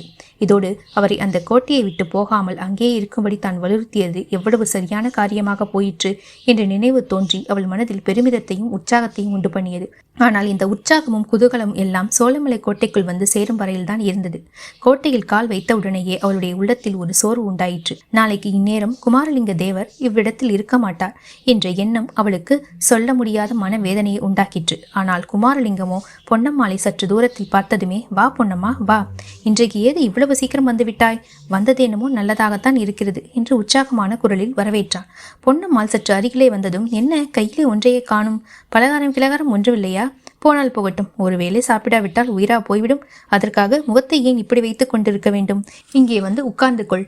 பொன்னம்மா, இன்றைக்கு என் வாழ்க்கையில் ஒரு முக்கியமான நாள். என் வாழ்க்கையில் மட்டும் அல்ல, நம் இருவர் வாழ்க்கையிலும் இன்று மிக முக்கியமான தினம் என்றான். பொன்னம்மாளின் முகம் அளவில்லாத அதிசயத்தை காட்டியது. உனக்கு எப்படி தெரிந்தது என்று தடுமாற்றத்துடன் கேட்டாள். பின்ன எனக்கு தெரியாமல் வேறு யாருக்கு தெரியும்? பாட்டி இட்டு கட்டியது நான் தானே என்றான் குமாரலிங்கம். பாட்டா? என்ன பாட்டு என்று பொன்னம்மாள் வியப்பும் குழப்பமும் கலந்த குரலில் கேட்டாள். இங்கே வந்து என் பக்கத்தில் சற்று உட்கார்ந்து கொள், சொல்லுகிறேன். என் பாட்டனாருக்கு பாட்டனார் பெரிய கவிராயர் தெரியுமா பொன்னம்மா? சென்னிக்குளம் அண்ணாமலை செட்டியாரின் காவடி சிந்துக்கு போட்டியாக அவர் சாவடி சிந்து பாடினாராம். தேசத்தின் அதிர்ஷ்ட குறைவினால் அந்த சாவடி சிந்து எழுதியிருந்த ஓலைச்சுவடிகள் கடல் கொண்டு போய்விட்டதாம். அந்த கவிராயருடைய வம்சத்தில் பிறந்த என்னுடைய உடம்பிலும் கவியின் ரத்தம் ஓடிக்கொண்டே இருக்கிறது. அது இத்தனை நாளும் எனக்கு தெரியாமல் இருந்து விட்டது. திடீரென்று அன்றைக்கு உன்னை பார்த்தவுடன் தான் பீறிக்கொண்டு வெளிவந்து உன்னை பற்றி அன்றைக்கு ஒரு கவியில் 2 வரி பாடினேனே, நினைவிருக்கிறதா? தினம் 2 வரியாக பாடிக்கொண்டு வந்து இன்றைக்கு காலையிலே தான் பாட்டை பூர்த்தி செய்தேன். கவிதை ரொம்ப அற்புதமாக அமைந்திருக்கிறது. பாட பாட எனக்கே அதில் புதிய புதிய நயங்கள் வெளியாகி வருகின்றன. நின்று கேட்டுக்கொண்டிருக்கிறாயே, உட்கார்ந்து கொள் பொன்னம்மா, பாட்டை கேள் என்றான் குமாரலிங்கம். இன்றைக்கு என்ன எல்லோரும் இப்படி மூச்சு விடாமல் பேசுகிறார்கள் என்று பொன்னம்மாள் மனதில் நினைத்து கொண்டாள். பிறகு பாட்டு மாச்சு கூத்து மாச்சு எல்லாம் இன்றைக்கு ஒரு நாள் வாழ்வுதானே. நாளைக்கு இந்நேரம் நீ எங்கேயோ நான் எங்கேயோ. எனக்கு உட்கார நேரம் இல்லை. வீட்டில் பெரிய விருந்து நடக்க போகுது. சின்னாய்க்கு நான் ஒத்தாசை செய்யணும் என்றாள் பொன்னம்மாள். அப்போதுதான் குமாரலிங்கம் பொன்னம்மாளை கவனித்து பார்த்தான். அவளுடைய மனதில் ஏதோ பெரிய சமாச்சாரத்தை வைத்துக் கொண்டிருக்கிறாள் என்பதும் அதை அவள் சொல்ல முடியாதபடி தான் ஏதோ பிதற்றிக் கொண்டிருப்பதும் அவனுக்கு உடனே தெரிய வந்தது. பொன்னம்மா, என்ன சமாச்சாரம்? வீட்டிலே என்ன விசேஷம்? எதற்காக விருந்து? நாளைக்கு நீ எங்கே போகப் போகிறாய் என்று திடுக்கிட்ட குரலில் கேட்டான். பொன்னம்மாளின் கல்யாணம் சம்பந்தமாக யாராவது வந்திருக்கிறார்களோ, அதற்காக தான் விருந்தோ என்று விபரீதமான சந்தேகம் ஒரு நொடி பொழுதில் தோன்றி அவன் மனதில் அலைத்தது. நான் எங்கேயும் போகவில்லை, நீதான் போகப் போகிறாய். கடிதாசி உனக்குத்தான் வந்திருக்கிறது. ஜவஹர்லால் நேரு போட்டிருக்கிறார் என்று பொன்னம்மாள் சொன்னாலோ இல்லையோ, அதுவரையில் உட்கார்ந்திருந்தபடியே பேசிக் கொண்டிருந்த குமாரலிங்கம் துள்ளி குதித்து எழுந்தான். பொன்னம்மா, என்ன சொன்னாய்? நன்றாய் சொல். கடிதாசி வந்திருக்கா? ஜவஹர்லால் நேரு போட்டிருக்காரா? சரியா சொல்லு என்று பொன்னம்மாளின் 2 கரங்களையும் பற்றி கொண்டு மிக்க பரபரப்போடு கேட்டான். கையை விடு, சொல்கிறேன் என்றாள் பொன்னம்மாள். பிறகு கதர்குள்ளா தரித்த 2 ஆட்கள் வந்திருப்பது பற்றியும் அவர்கள் தண்டோரா போட சொன்னது பற்றியும் விவரமாக கூறினார். அவர்கள் சொன்னதை எங்க அப்பா கூட முதலில் நம்பவில்லை. ஆனால் 2 போலீஸ் ஜவான்கள் வந்து கதர்குல்லாக்காரர்களுக்கு சலாம் போட்ட பிறகு அவர்கள் பேச்சை நம்பாமல் வேறு என்ன செய்வது? அவர்களுக்கு வீட்டில் விருந்து வைக்க தடபுடலாக ஏற்பாடு நடக்கிறது என்றார். குமாரலிங்கத்துக்கு அச்சமயம் பழைய காலேஜ் நாட்களின் வாசனை எப்படியோ வந்து சேர்ந்தது.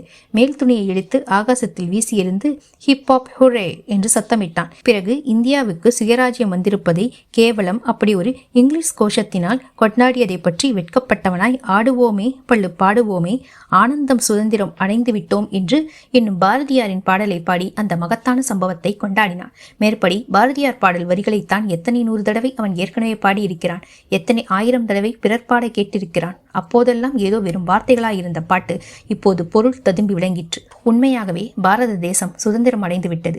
அந்த ஆனந்த சுதந்திரத்தின் தனக்கு விசேஷமான பங்கு உண்டு. பங்கு கேட்பதற்கு தனக்கு உரிமை உண்டு. சென்ற 1 மாத காலத்திற்குள் தேசத்தில் சுதந்திரத்திற்காக தான் செய்திருக்கும் தொண்டானது மேற்படி உரிமையை தனக்கு அளித்திருக்கிறது. ஆகா, வருங்காலம் எவ்வளவு ஆனந்தமாய் இருக்கப் போகிறது. தேசத்துக்கு எப்படியோ அப்படியேதான் தனக்கும். குமாரலிங்கம் வருங்கால சுதந்திர வாழ்க்கையை பற்றி ஆனந்த கனவு கொண்டிருந்த அந்த சில நிமிஷத்தில் பொன்னம்மாள் தன்னுடைய ஆகாச கோட்டையெல்லாம் தகர்த்து துகள் துகளாக போய்க் கொண்டிருப்பதை உணர்ந்தாள். தன்னை சோழமலை இளவரசி என்றும் குமாரலிங்கத்தை மாரணேந்தல் மகாராஜா என்றும் அவள் கற்பனை செய்து மகிழ்ந்ததையெல்லாம் மாயக் கனவாகவே போய்விட்டது. குமாரலிங்கம் இனி ஒரு கணமும் இங்கே தங்கப் போவதில்லை. இவ்விடத்தை விட்டு போன பிறகு இந்த பட்டிக்காட்டு பெண்ணை கவனிக்கப் போவதும் இல்லை. சீ, இது என்ன வீண் ஆசை? இந்த மாய வலையில் நாம் ஏன் சிக்கினோம் என்ற வைராக்கிய உணர்ச்சி அவளுக்கு அப்போது ஏற்பட்டது. வீட்டுக்கு திரும்பி சென்றதும் சின்னாயி தன்னை திட்ட போறாளோ என்பதும் நினைவு வந்தது. ஒரு பெருமூச்சு விட்டு, சரி, நான் போய் வருகிறேன் என்று சொல்லிக்கொண்டே புறப்பட்டாள். அத்தியாயம் 15. கைமேலே பலன். இத்தனை நேரமும் கனவுலோகத்தில் சஞ்சரித்துக் கொண்டிருந்த குமாரலிங்கம் பொன்னம்மாள் போய் வாரேன் என்று சொல்லிக்கொண்டு புறப்பட்டதும் இவ்வுலகத்துக்கு திடுவென்று வந்தான். போகிறாயா? எங்கே போகிறாய் என்று கேட்டுக்கொண்டே பொன்னம்மாளின் கரங்களை பிடித்து கீழே விழுந்து கிடந்த அரண்மனை தூண் ஒன்றின் பேரில் அவளை உட்கார வைத்தான். நான் சீக்கிரம் போகாவிட்டால் சின்னாயி என்னை வெட்டி அடுப்பிலே வைத்து விடுவாள். அந்த காந்திகுல்லாக்காரர்கள் உனக்காக காத்து கொண்டிருக்கிறார்கள். உன் பெயரை சொல்லி ஊரெல்லாம் தமுக்கடித்து விட்டு தண்டோரா போடுவானேன். நீயே போய் ஆஜராகிவிடு. அதோ கிராம சாவடியும் இழுப்பு மரமும் தெரிகிறதல்லவா? அங்கேதான் எங்கள் வீடு இருக்கிறது. நான் ஊரணியில் குளித்துவிட்டு சற்று நேரம் சென்ற பிறகு வருகிறேன் என்றாள் பொன்னம்மாள். அதெல்லாம் ரொம்ப சரி, அப்படியே செய்யலாம். ஆனால் என்னுடைய பாட்டை மட்டும் இப்போதே நீ கேட்டுவிட வேண்டும். கேட்டுவிட்டு உடனே போய்விடலாம் என்றான் குமாரலிங்கம். சரி, படிக்கிற பாட்டை சீக்கிரம் படி என்றாள் பொன்னம்மாள். குமாரலிங்கம் அவ்விதமே தான் கவனம் செய்திருந்த பாட்டை பாடிக்காட்ட ஆரம்பித்தான். பொன்னம்மாள் ரொம்ப பொல்லாதவள். அவள் பொய் என்ற வார்த்தையே சொல்லாதவள். சொன்னதை சொல்லும் கிளியினை போல் என்றும் சொன்னதையே அவள் சொல்லிவிடுவாள். மன்னர் குலம் தந்த கண்ணியவள். இந்த மாநிலத்தில் நிகர் இல்லாதவள். அன்னம் அவள் நடை அழகு கண்டால் அது அக்கணமே தலை கவிழ்ந்திடுமே. பாடும் குயில் அவள் குரல் கேட்டால் அது பாட்டை மறந்து பறந்திடுமே. மாடும் மரங்களும் அவளுடைய உயர் மாட்சிமைக்கு வலம் வந்திடுமே. கூந்தல் முடிப்பிலே சொகு கிடைப்பால், விழி கோணத்திலே குறுநகையுடையாள் அவள். மாந்தளிர் மேனியை கண்டவர்கள் அந்த மாமரம் போலவே நின்றிடுவர். கற்பக மலர்களோ அவள் கரங்கள். அந்த கண்களில்தான் என்ன மந்திரமோ, அற்புதமோ, ஒரு சொப்பனமோ. இங்கு ஆர் அறிவார் அவள் நீர்மையெல்லாம். பொன்னம்மாள் மிக பொல்லாதவள். அவள் பொய் சொல்ல கொஞ்சமும் அஞ்சாதவள். அன்னம் படைக்கவே வந்திடுவாள். இனில் அமுது படைத்து மகிழ்ந்திடுவாள். ஆனால் என் அருந்தோழர்களே, நீங்கள் அவளை மணந்திட வந்திடாதீர். இத்தனை நேரம் வரை மேற்படி பாடலை முரண்பட்ட உணர்ச்சிகளோடு கேட்டு வந்த பொன்னம்மாள் பாட்டிலே இருப்பது பாராட்டா பரிகாசமா என்று அவளுக்கு நன்றாக தெரியவில்லை. ஒரு சமயம் புகழ்வது போலிருந்தது, இன்னொரு சமயம் கேலி செய்வது போலவும் இருந்தது. ஆனால் கடைசி வரிகள் இரண்டையும் கேட்டதும் பாட்டு முழுவதும் பரிகாசம்தான் என்ற நிச்சயம் ஏற்பட்டு கோபம் பொங்கிக் கொண்டு வந்தது. சீ, போதும், உன் பாட்டு நிறுத்திக்கொள். எவன் என்னை கண்ணாலம் செய்து கொள்ள வரப்போகிறான் என்று நான் காத்து கொண்டிருக்கிறேனாக்கும் என்று சீறினாள் பொன்னம்மாள். பொன்னம்மா, இன்னும் 2 வரிகள் பாட்டில் பாக்கி இருக்கு. அதையும் சொல்லட்டுமா? வேண்டாமா? அதற்குள் கோபித்துக் கொண்டு விட்டாயே என்றான் குமாரலிங்கம். சரி, அதையும் தான் சொல்லிவிடு என்று பதில் வந்தது. குமாரலிங்கம் முதல் 2 வரிகளை சேர்த்து பாட்டைச் சொல்லி முடித்தான். ஆனால் என் அரும் தோழர்களே, நீங்கள் அவளை மணந்திட வந்திடாதீர். ஏனென்றால் கேளுங்கள், இயம்பிடுவேன். இங்கு யானே அவளை மணந்து கொண்டேன். கடைசி 2 வரிகளை கேட்டதும் பொன்னம்மாள் தன்னையறியாமல் கலீர் என்று நினைத்தாள். உடனே வெட்கப்பட்டு தலையை குனிந்து கொண்டாள். திரும்பவும் குமாரலிங்கத்தை ஏறிட்டு நோக்கி, மாரணேந்தல் மகாராஜாவாக இருந்தால் இந்த மாதிரியெல்லாம் கண்ணா பின்னா என்று பாடுவாரா? ஒரு நாளும் மாட்டார் என்றாள். பல தடங்கல்களுக்கும் தயக்கங்களுக்கும் பிறகு பொன்னம்மாள் குமாரலிங்கத்திடம் விடைபெற்று கொண்டு பிரிந்து சென்றபோது மிக்க குதூகலத்துடனே சென்றாள். அந்த பாலடைந்த கோட்டையில் காலடி வைத்த உடனே அவளுக்கு ஏற்பட்ட சந்தேகங்களும் பயங்களும் அங்கிருந்து திரும்பி சென்றபோது அவளை விட்டு நீங்கி இருந்தது. குமாரலிங்கத்தின் பாடலில் அவளுடைய ஞாபகத்தில் இருந்து சில வரிகளை வாய்க்குள்ளே முணுமுணுத்துக் கொண்டே போனாள். ஊரணியில் போய் சாவகாசமாக குளித்தாள். பின்னர் வீட்டை நோக்கி கிளம்பினாள். போகும்போது இத்தனை நேரம் குமாரலிங்கத்தேவர் தன் வீட்டுக்கு போயிருப்பார், அவரை இப்படி உபசரிப்பார்கள், அப்படி வரவேற்பார்கள் என்றெல்லாம் எண்ணமிட்டுக் கொண்டு சென்றாள். அவரை குதிரை சாரட்டில் வைத்து ஊர்வலம் விட்டாலும் விடுவார்கள். ரோஜாப்பூ மாலையும் செவ்வந்தி மலர் மாலையும் பச்சை ஏலைக்காய் மாலையும் அவருக்கு போடுவார்கள். இன்று சாயங்காலம் இழுப்பு மரத்தடியில் மீட்டிங் நடந்தாலும் நடக்கும் என்று சிந்தனை செய்து கொண்டு உல்லாசமாக நடந்து சென்றாள். ஆனால் சிறிது தூரம் நடந்ததும் அவளுடைய உல்லாசம் குறைவதற்கு முகாந்தரம் ஏற்பட்டது. அவளுடைய தந்தை வேட்டை நாய் சகிதமாக சற்று தூரத்தில் போய்க் கொண்டிருப்பதைக் கண்டதும் அவளுக்கு சொரல் என்றது. வீட்டில் விருந்தாளிகளை வைத்துவிட்டு இவர் எங்கே கிளம்பி போகிறார்? ஒருவேளை தன்னை தேடிக்கொண்டு தானோ? சின்னாயி கோல் சொல்லி கொடுத்து விட்டாளோ? நடையின் வேகத்தை பார்த்தால் மிக்க கோபமாய் போகிறார் போல தெரிகிறது. அப்பாவின் கண்ணில் படாமல் ஒரு மரத்தின் பின்னால் மறைந்து நின்றுவிட்டு அவர் போனதும் விரைவாக வீட்டை நோக்கி சென்றார். அவர் வீடு வந்து சேர்வதற்குள் தான் வீட்டுக்கு போய் சேர்ந்து நல்ல பிள்ளை போல சமையலில் ஈடுபட வேண்டும் என்று தீர்மானித்துக் கொண்டு நடந்தாள். ஊரணியிலிருந்து அவளுடைய வீடு இருந்த வீதிக்கு சென்று குறுக்கு சந்தில் திரும்பியதும் படமெடுத்து ஆடும் பாம்பை திடீரென்று எதிரில் கண்டவள் போல பயங்கரமும் திகைப்பும் அடைந்து நின்றாள். ஐயோ, இது என்ன? இவ்வளவு போலீஸ் ஜவான்கள் எதற்காக வந்தார்கள்? அவர்களுக்கு மத்தியிலே இருப்பவர் யார்? குமாரலிங்கம் போலிருக்கிறதே. ஐயோ, இது என்ன? அவ 2 கைகளையும் சேர்த்து கடவுளே விலங்கல்லவா போட்டிருக்கிறது. இதெல்லாம் உண்மைதானா? நான் பார்க்கும் காட்சி நிஜமான காட்சிதானா அல்லது ஒரு கொடூரமான துயரக் கனவு காண்கிறேனா? அந்த காந்திகுல்லாக்காரர்கள் எங்கே? ஆஹா, அவர்கள் இப்போது வேறு உருவத்தில் சிவப்பு தலைப்பாகையுடன் தோன்றுகிறார்களே. ஆம், அதோ பின்னால் பேசி சிரித்துக் கொண்டு வருகிறார்கள். அவர்கள்தான், சந்தேகமே இல்லை. திகைத்து ஸ்தம்பித்து முன்னால் போவதா பின்னால் போவதா என்று தெரியாமல் கண்ணால் காண்பதை நம்புவதா இல்லையா என்றும் நிச்சயிக்க முடியாமல் பொன்னம்மாள் அப்படியே நின்றார். போலீஸ் ஜவான்களின் பேச்சில் சில வார்த்தைகள் காதிலே விழுந்தன. எவ்வளவு ஜோராய் மாப்பிள்ளை மாதிரி நேரா வந்து சேர்ந்தான். வந்ததும் இல்லாமல் நான் தான் புரட்சி தொண்டன் குமாரலிங்கம். நீங்கள் எங்கே வந்தீர்கள் என்று கேட்டானே, என்ன தைரியம் பார்த்தீர்களா என்றார் ஒரு போலீஸ்காரர். அந்த தைரியத்துக்குத்தான் கைமேலே உடனே பலன் கிடைத்து விட்டதே என்று சொன்னார் இன்னொரு போலீஸ்காரர். குமாரலிங்கத்தின் கையில் பூட்டியிருந்த விலங்கைத்தான் அவர் அப்படி கைமேல் பலன் என்று சிலேடையாக சொல்லுகிறார் என்று தெரிந்து கொண்டு மற்றவர்கள் குபீரென்று சிரித்தார்கள். அந்த சிரிப்பு சத்தத்தினிடையே வீல் என்ற ஒரு சத்தம். இதயத்தின் அடிபாரத்திலிருந்து உடம்பில் மேலுள்ள ரோம கால்கள் வரையில் குழுங்கச் செய்ததை சொல்ல முடியாத சோகமும் பீதியும் அடங்கிய சத்தம் கேட்டது. போலீஸ் ஜவான்களின் பரிகாச பேச்சை கெட்டிக்கொண்டு தலை குடிந்த வண்ணம் நடந்து வந்த தொண்டன் குமாரலிங்கத்தின் காதிலும் மேற்படி சத்தம் விழுந்தது. சத்தம் வந்த திசையை நோக்கி அவன் ஏறிட்டு பார்த்தான். பொன்னம்மாளின் முகம். ஏமாற்றம், துயரம், பீதி, பச்சாபாதம் ஆகிய உணர்ச்சிகள் ஒன்றோடொன்று போட்டியிட்ட முகம். மின்னல் மின்னுகின்ற நேரத்துக்குள் அவள் கண்முன்னால் தெரிந்தது. அடுத்த வினாடி பொன்னம்மாள் தான் வந்த பக்கமே திரும்பினாள். அந்த குறுக்கு சந்தின் வழியாக அலறிக்கொண்டு ஓடினாள். போலீஸ் ஜவான்களில் ஒருவன், பார்த்தீர்களா ஐயா, சிவப்பு தலைப்பகையை பார்த்து பயப்படுகின்றவர்கள் இந்த உலகத்தில் இன்னும் சிலர் இருக்கத்தான் இருக்கிறார்கள். ஆனால் இந்த வீரதீர வீரன் இருக்கிறானே, இவன் மட்டும் போலீசுக்கு பயப்பட மாட்டான். துப்பாக்கி, தூக்கு தண்டனை ஒன்றுக்கும் பயப்பட மாட்டான். எதற்கும் பயப்பட மாட்டான் என்று சொல்லிக்கொண்டே குமாரலிங்கத்தின் கழுத்திலே கையை வைத்து ஒரு தள்ளு தள்ளினார். பொன்னம்மாள் வீறிட்டு கதறிய சத்தம் குமாரலிங்கத்தின் காதில் விழுந்ததோ இல்லையோ, அந்த கணத்திலேயே அவன் 100 வருஷங்களுக்கு முன்னால் சென்று விட்டான். இதோ அவன் எதிரில் தெரிவது போன்ற ஒரு பிரம்மாண்டமான இலுப்பு மரம்தான் அது. ஆனால் இன்னும் செழிப்பாக வளர்ந்து நாலாபுறமும் கிளைகள் தலைத்து படர்ந்திருந்தன. சோலைமலை கோட்டை வாசலுக்கு எதிரே கூப்பிடும் தூரத்தில் அந்த மரம் நின்றது. மரத்தின் அடியில் இதுபோலவே மேடையும் இருந்தது. ஆனால் அந்த மரத்தின் கீழேயும் மரத்தின் அடி கிளையிலும் தோன்றிய காட்சிகள், அம்மம்மா! குமாரலிங்கம் கண்களை மூடிக்கொண்டான். கண்களை மூடிக்கொண்டால் மட்டும் ஆவதென்ன? அவனுடைய மனக்கண்ணில் முன்னால் அந்த காட்சிகள் தோன்றத்தான் செய்தன. இழுப்ப மரத்தின் வைரம் பாய்ந்த வலுவான அடிக்கிளையில் 7-8 கயிறுகள் ஒவ்வொன்றின் நுனியிலும் ஒரு சுருக்கு போட்ட வளையத்துடன் தொங்கிக் கொண்டிருந்தன. தொங்கிய வளையம் ஒவ்வொன்றின் அடியிலும் ஒவ்வொரு மனிதன் நின்று கொண்டிருந்தான். அப்படி நின்றவர்களை சூழ்ந்து பல சிப்பாய்கள் வட்டமிட்டு நின்றார்கள். மரத்தடி மேடையில் ஒரு வெள்ளைக்கார துரை ஜம் என்று உட்கார்ந்திருந்தார். அவர் 2 கையிலும் 2 துப்பாக்கிகள் இருந்தன. அவருடைய வெள்ளை முகம் கோப வெறியினால் சிவப்பாக மாறியிருந்தது.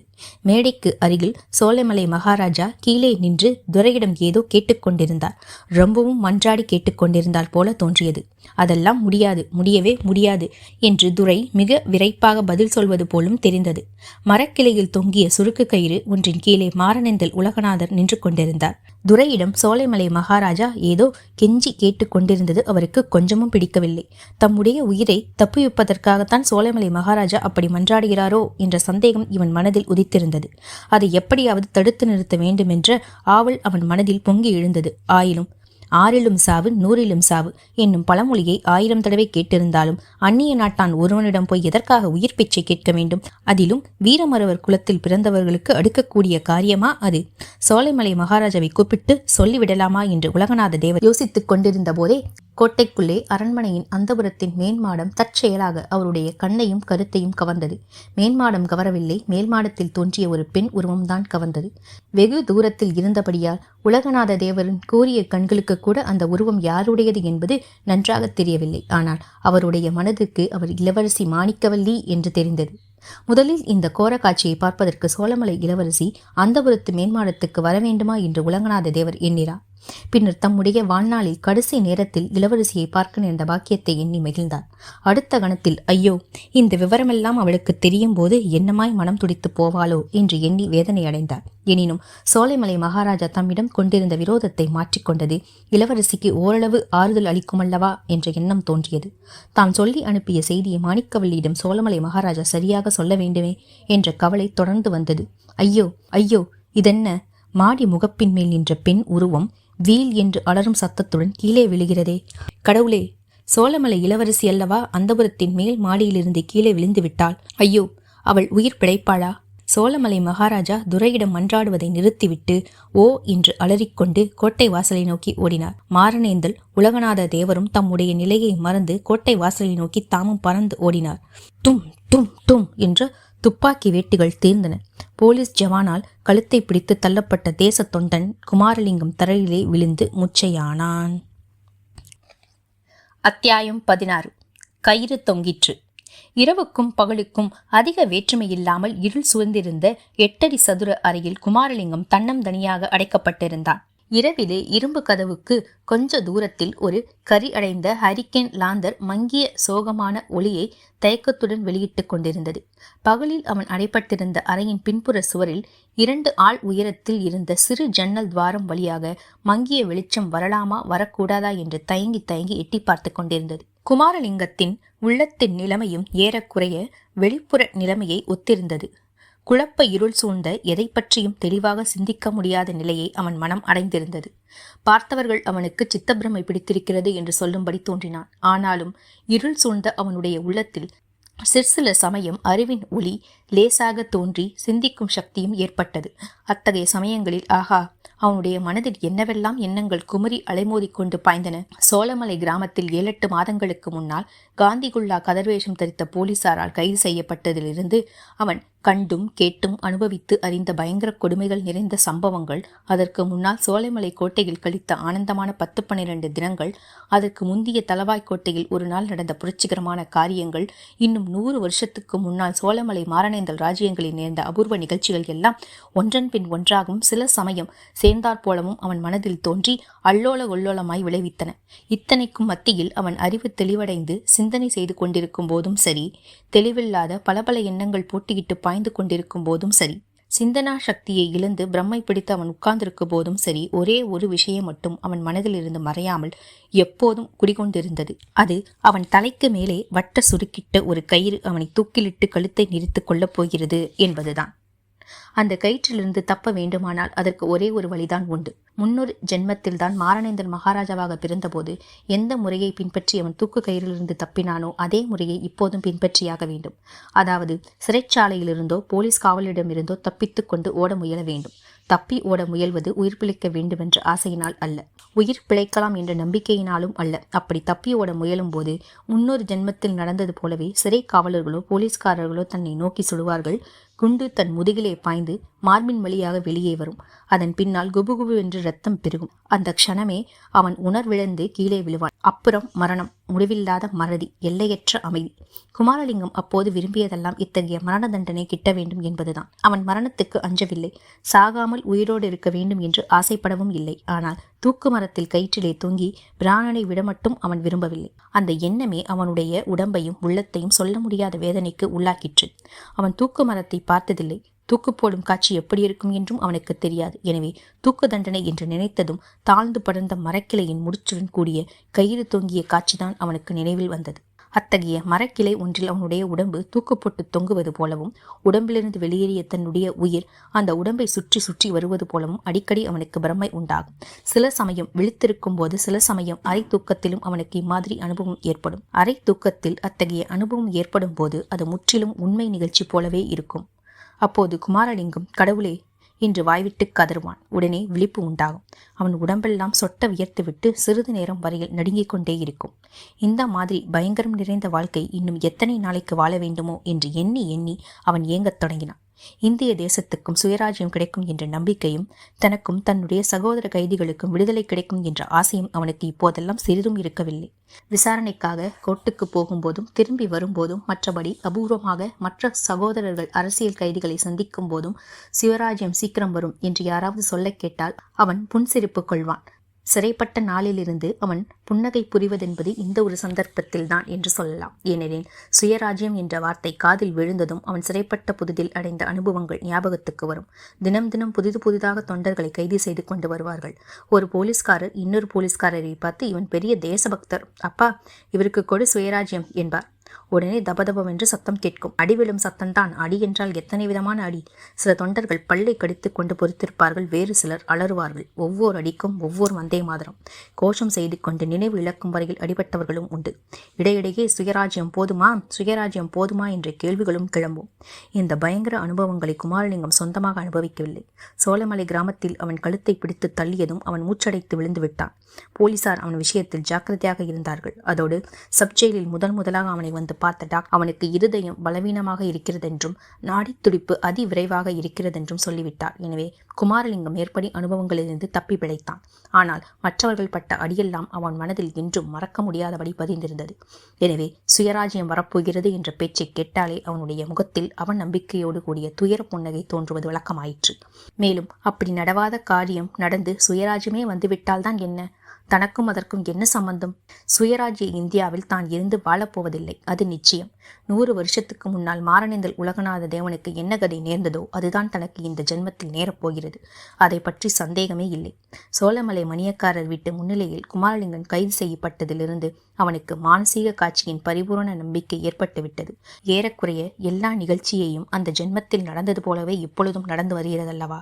கொஞ்ச நஞ்சம் இருந்த சந்தேகமும் சில நாளைக்கு முன்பு சோலைமலை மணியக்காரர் அவரை சிறையிலே பார்த்து பேசியதிலிருந்து அடியோடு நீங்கிவிட்டது. விதி என்ற சக்கரம் சுழன்று வரும் விந்தையே விந்தை. அதை காட்டிலும் பெரிய அதிசயம் இந்த உலகத்திலும் இல்லை, வேறு உலகத்திலும் இருக்க முடியாது. அத்தியாயம் 17. இரும்பு இழகிற்று. விதி என்கிற விந்தையான சக்கரத்தை கொஞ்சம் பின்னோக்கி சுழலும்படி செய்வோம். மாரணேந்தல் உலகநாத தேவர் ஆங்கிலேயரை பழிவாங்கும் பொருட்டு தம் உயிரை காப்பாற்றிக் கொள்ள எண்ணி சோழமலை கோட்டையில் சின்ன அரண்மனையில் ஒளிந்து கொண்டிருந்த நாட்களுக்குச் செல்வோம். ஒரு மனிதன் சாதாரணமாக தன் வாழ்க்கையில் 15 வருடங்களில் அனுபவிக்கக்கூடிய ஆனந்த குதூகலத்தை எல்லாம் 15 நாட்களில் அனுபவித்த உலகநாத தேவரின் அரண்மனை சிறைவாசம் முடியும் நாள் வந்தது. சோலைமலை மகாராஜா ஒரு நாள் மாலை தன் மகள் மாணிக்கவல்லியிடம் வந்து, பார்த்தாயா மாணிக்கம், கடைசியில் நான் சொன்னதே உண்மையாயிற்று. இந்த விவஸ்தை கட்ட இங்கிலீஷ்காரர்கள் மாரணேந்தர் ராஜ்யத்தை உலகநாத தேவனுக்கு கொடுக்கப் போகிறார்களாம். அந்தபடி மேலே கும்பினியாரிடம் கட்டளை வந்திருக்கிறதாம். உலகநாத தேவனுடைய தகப்பன் கடைசி வரை போர் புரிந்து உயிரை விட்டான் அல்லவா? தகப்பனுடைய வீரத்தை மெச்சி மகனுக்கு ராஜ்யத்தை கொடுக்கப் போகிறார்களாம். அப்படி தண்டோரா போடும்படி மேஜர் துரை உத்தரவு போட்டிருக்கிறார். எப்படி இருக்கிறது கதை என்று சொன்னார். இதை கேட்டதும் மாணிக்கவல்லியின் முகத்தில் உண்டான குதூகல கிளர்ச்சியை அவர் கவனித்தார். அதற்கு பிறகு மாணிக்கவல்லி தான் பேசிய மற்ற விஷயங்களில் கவனம் செலுத்தாமல் ஒரே பரபரப்புடன் இருந்ததையும் பார்த்தார். தூக்கம் வருகிறது அப்பா என்று மாணிக்கவல்லி சொன்னதும், சரியம்மா தூங்கு, உடம்புக்கு ரொம்ப நல்லது, தூங்கு என்று சொல்லிவிட்டு போனார். ஆனால் வெகு தூரம் போய்விடவில்லை. சற்று தூரத்தில் மறைந்திருந்து பார்த்து கொண்டிருந்தார். அவர் எதிர்பார்த்தது வீண் போகவில்லை. மாணிக்கவல்லி சிறிது நேரத்துக்கெல்லாம் அரண்மனையிலிருந்து வெளியேறுவதை கவனித்தார். அவள் அறியாமல் அவளை தொடர்ந்து சென்றார். பூந்தோட்டத்திற்கும் மத்தியில் வசந்த மண்டபத்தில் தம்முடைய ஜன்ம துவேஷத்துக்கும் பாத்திரமாக உலகநாத தேவரை மாணிக்கவல்லி சந்தித்ததை பார்த்தார். அந்த சந்திப்பில் அவர்கள் அடைந்த ஆனந்தத்தையும் பரஸ்பரத்தையும் அவரை காட்டிக்கொண்ட நேசத்தையும் கவனித்தார். சற்று முன் தான் மகளிடம் சொன்ன செய்தியில் அவள் உலகநாத தேவரிடம் உற்சாகமாக திருப்பி கூறியதையும் கேட்டார். சோலைமலை மன்னருக்கு அடக்க முடியாத ரௌத்திரகரமான கோபம் வந்தது. தன் மடியில் செருகியிருந்த கத்தியை எடுத்து கையில் வைத்துக் கொண்டார். அவர்கள் 2 பேரையும் ஏக காலத்தில் கொன்றுவிட வேண்டும் என்ற எண்ணமும் முதலில் தோன்றியது. ஆனால் மகள் மேல் அவர் வைத்திருந்த அளவில்லாத பாசம் வெற்றி கொண்டது. எனவே மாணிக்கவல்லி திரும்பி அரண்மனைக்கு போன பிறகு உலகநாத தேவரை மட்டும் கொன்று விடுவது என்ற உறுதியுடன் பல்லை கடித்துக் கொண்டிருந்தார். இவனுக்கு ராஜ்யமாம் ராஜ்யம். இந்த சோழமலை கோட்டைக்கு வெளியே இவன் போயல்லவா ராஜ்யம் ஆள வேண்டும் என்று மனதிற்குள் கருவிக்கொண்டே அத்தகைய தீர்மானத்துடன் அவர் மறைந்து நின்று ஒவ்வொரு நிமிஷமும் அவருக்கு ஒரு யுகமாக இருந்தது. மாணிக்கவல்லியும் உலகநாத தேவரும் லேசில் பிரிந்து போகிற வழியாக இல்லை. நேரமாக சோழமலை மகாராஜாவின் குரோதமும் வளர்ந்து கொழுந்து விட்டு எரியத் தொடங்கியது. திடீரென்று மாணிக்கவல்லி விம்மும் சத்தத்தை கேட்டதும் அவருடைய தந்தையின் இருதத்தில் வேல் பாய்வது போல் இருந்தது. இது என்ன? இவ்வளவு குதூகலமாக ஆசையுடன் பேசிக் கொண்டிருந்தவள் இப்போது ஏன் விம்மி அழுகிறாள்? அந்த பாதகக்காரன் ஏதாவது செய்து விட்டானா என்ன? அவருடைய கையானது கத்தியை இன்னும் இறுக பிடித்தது. பற்கள் நரநரவென்று கடித்துக் கொண்டன. உதடுகள் துடித்தன.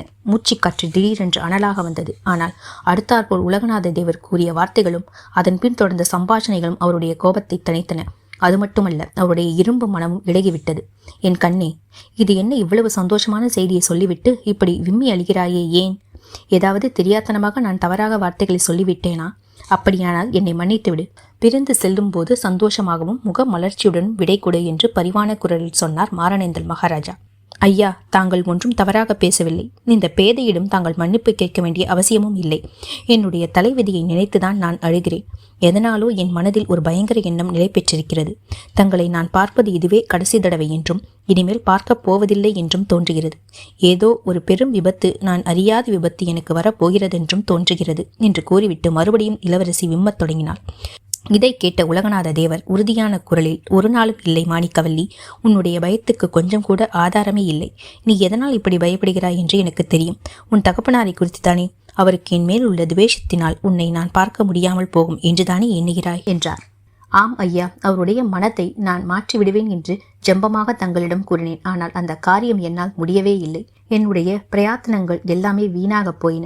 தங்களை பற்றி நல்ல வார்த்தை ஏதாவது சொன்னால் அவருடைய கோபம்தான் அதிகமாகிறது. இப்போதும் கூட தங்களுக்கு ராஜ்யம் திரும்பி வரப்போகிறது பற்றி அவர் வெகு கோபமாக பேசினார். தங்களை பற்றி பேசுவதற்கே எனக்கு தைரியம் வரவில்லை என்றார் மாணிக்கவல்லி. கண்ணே, இதை பற்றி உனக்கு சிறிதும் கவலை வேண்டாம். உன் தந்தையிடம் நீ என்னை பற்றி பேச வேண்டாம். ஏனென்றால் நானே பேச உத்தேசித்திருக்கிறேன். மாரணேந்தல் ராஜ்யத்தை திரும்பி ஒப்புக் கொடுத்ததும் முதல் காரியம் நான் என்ன செய்ய போகிறேன் தெரியுமா? உன் தந்தையிடம் வந்து அவர் காலில் விழுந்து என் குற்றங்களை எல்லாம் மன்னிக்கும்படி வேண்டி கேட்டுக்கொள்ளப் போகிறேன். உன்னை அடையும் பாக்கியத்துக்காக 1000 தடவை அவர் காலில் விழ வேண்டுமானாலும் நான் விழுவேன். ஆனால் அது மட்டுமல்ல, என்னுடைய குற்றத்தையும் நான் இப்போது உணர்ந்திருக்கிறேன். அவரை நான் நிந்தனை சொன்னதெல்லாம் பெரும் தவறு என்று இப்போது எனக்கு தெரிகிறது. உண்மையில் அவர் சொன்னதுதான் சரி என்று ஏற்பட்டிருக்கிறது. இங்கிலீஷ்காரர்களை பற்றி நான் என்னவெல்லாமோ நினைத்திருந்தேன், அவதூறு பேசினேன். அப்படிப்பட்டவர்கள் தோற்றுப்போன எதிரியின் வீரத்தை மெச்சி அவனுடைய மகனுக்கு ராஜ்யத்தை திருப்பிக் கொடுக்க சித்தமாயிருக்கிறார்கள். எப்படிப்பட்ட உத்தம புருஷர்கள்! ஆகவே உன் தந்தையிடம் நான் மன்னிப்பு கேட்டுக்கொண்டே ஆக வேண்டும். மன்னிப்பு கேட்டுக்கொண்டு உன்னை எனக்கு மனம் செய்து கொடுக்கும்படியும் கேட்பேன். அதற்கு அவர் சம்மதிக்காவிட்டால் அவருடைய கை கத்தியால் என்னை கொன்றுவிடும்படி சொல்வேன். இது சத்தியம். அதோ வானவெளியில் மினுக் மினுக்கென்று கோடான கோடி நட்சத்திரங்கள் சாட்சியாக நான் சொல்வது சத்தியம். இதையெல்லாம் கேட்டதும் சோலைமலை மகாராஜாவின் கரையாத கல்மனமும் கரைந்துவிட்டது. அவருடைய இரும்பு இருதயமும் உருகிவிட்டது.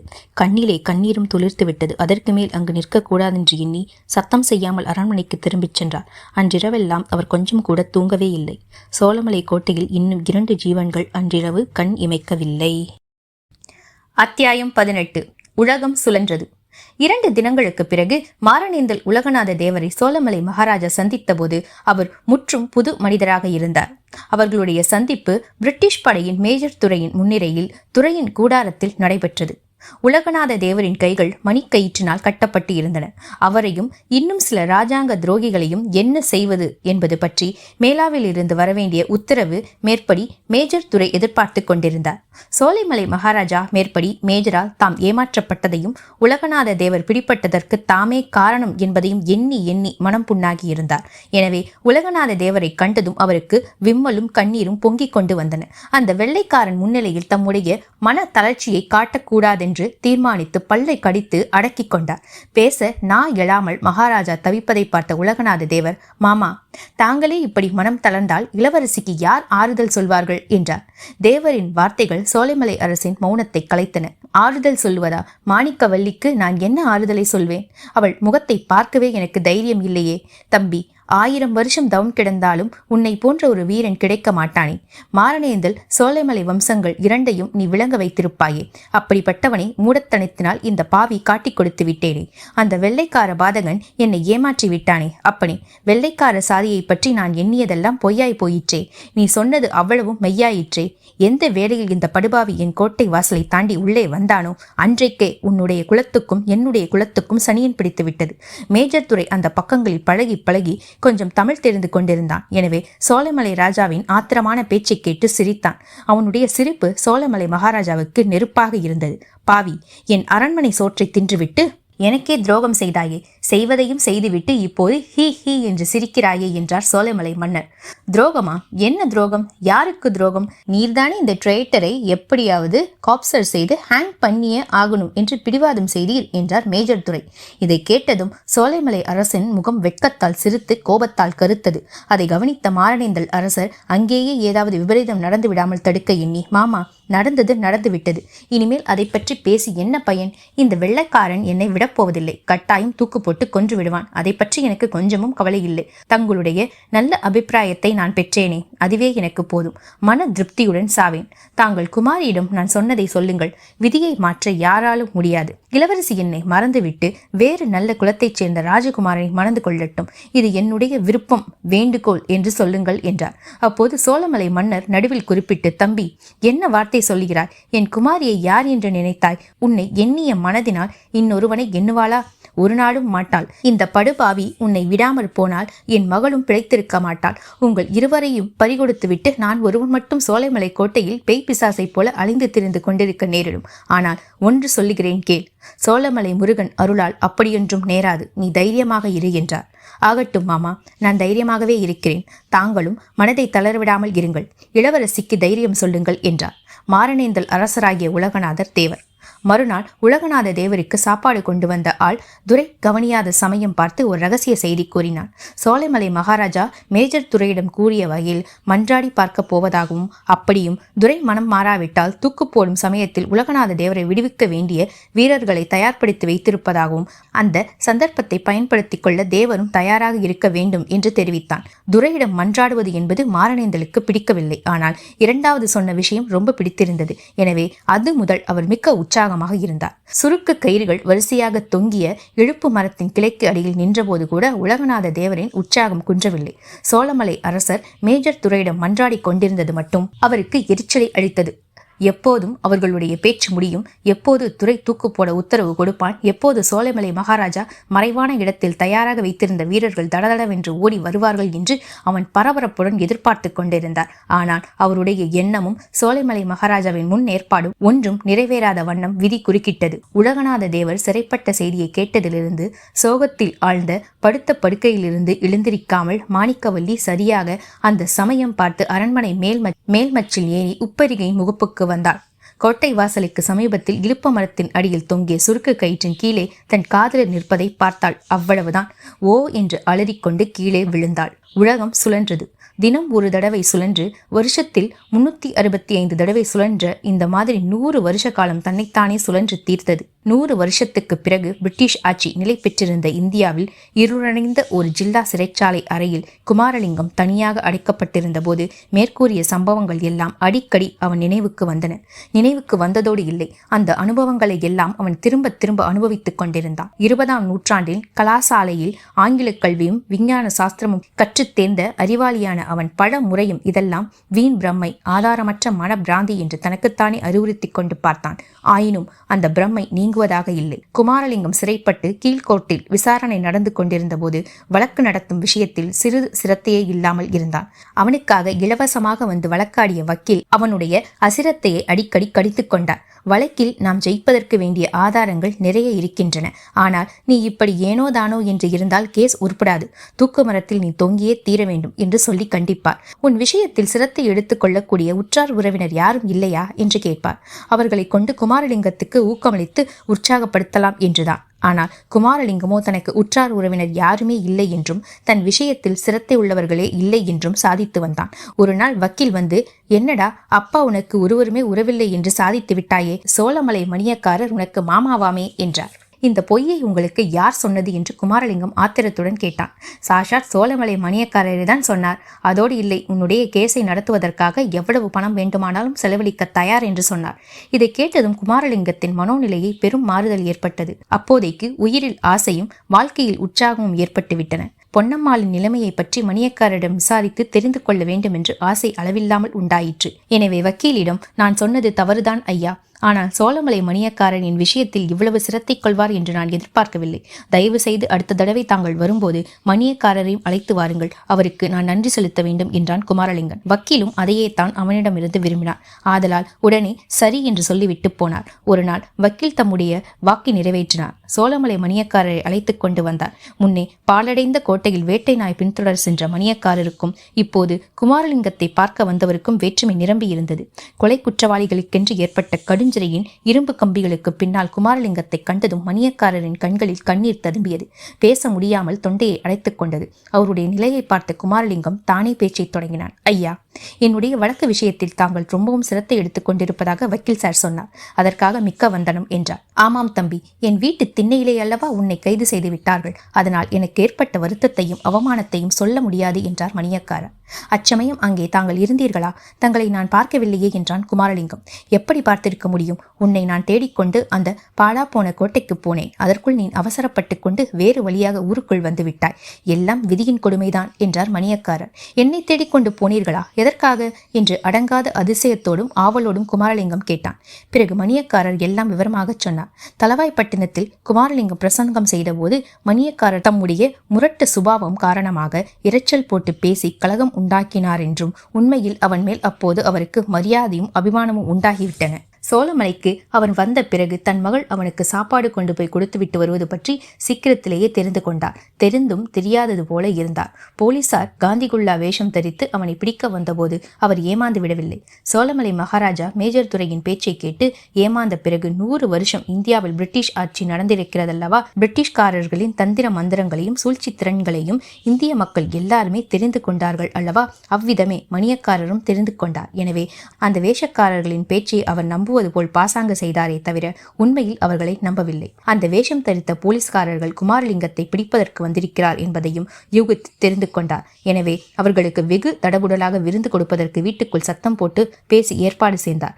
அவ்விதமே பேசி அவர்களை ஏமாற்றிவிட்டு பாலடைந்த கோட்டைக்கு போய் குமாரலிங்கத்தை தேடி பிடித்து அவனுக்கு எச்சரிக்கை செய்ய புறப்பட்டார். துரதிருஷ்டவசமாக அவர் போய் சேர்வதற்கு முன்னாலேயே பொன்னம்மாள் போய்விட்டார். குமாரலிங்கம் தானாகவே வந்து அகப்பட்டு கொண்டான். இதையெல்லாம் கேட்டபோது குமாரலிங்கத்துக்கு வருத்தத்தோடு கூட உற்சாகமும் கலந்து ஏற்பட்டது. பொன்னம்மாளின் தந்தை தன் விஷயத்தில் இப்படிப்பட்ட மன மாறுதல் அடைந்ததை நினைத்து அவன் உற்சாகம் அடைந்தான். பொன்னம்மாள் அவ்வளவு அவசரப்படாமல் இருந்தால் எவ்வளவு நன்றாயிருந்திருக்கும் என்று வருந்தினான். பொன்னம்மாள் பேரில் என்ன பிசகு? அவள் சொன்னதை உடனே நம்பி அவசரப்பட்டு ஓடிய என் பேரில் அல்லவா பிசகு?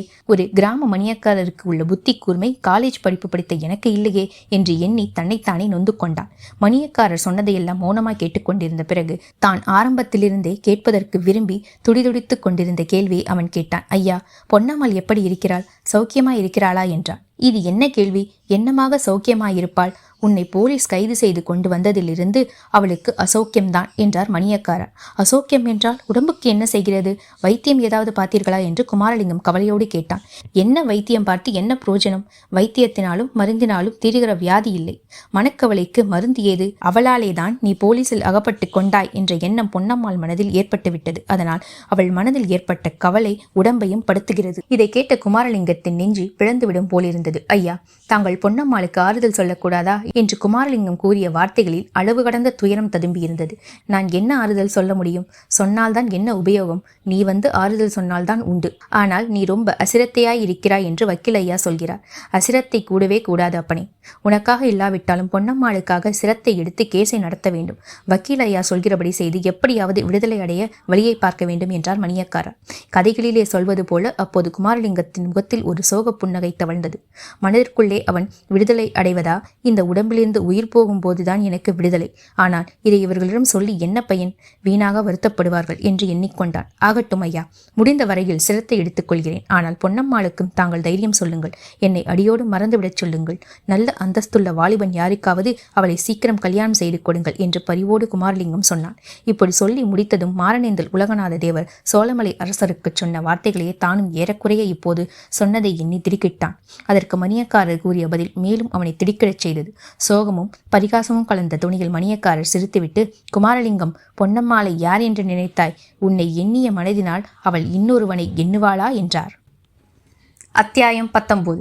விடுதலை வந்தது. சென்ற அத்தியாயத்தில் கூறியபடி சோழமலை மணியக்காரர் சிறைச்சாலைக்கு வந்து குமாரலிங்கத்தை பார்த்து ஏறக்குறைய 1 வருஷத்துக்கு மேலாகிவிட்டது. இதற்கிடையே கீழே உள்ள மேஜிஸ்ட்ரேட் கோர்ட், அதற்கு மேலே இருந்த செஷன் கோர்ட், அதற்கு மேலே ஹைகோர்ட் வரையில் வழக்கு நடந்து முடிந்தது. கடைசியாக தளவாய்ப்பட்டினம் கழக வழக்கில் சம்பந்தப்பட்டவர்களில் 4 பேருக்கு தூக்கு தண்டனை என்றும் 16 பேருக்கு ஆயுள் தண்டனை என்றும் தீர்ப்பாயிற்று. தூக்கு தண்டனை அடைந்தவர்களில் குமாரலிங்கமும் ஒருவன் என்று நாம் சொல்ல வேண்டியதில்லை அல்லவா? அதை பற்றி அவன் வியப்படையவும் இல்லை, வருத்தப்படவும் இல்லை.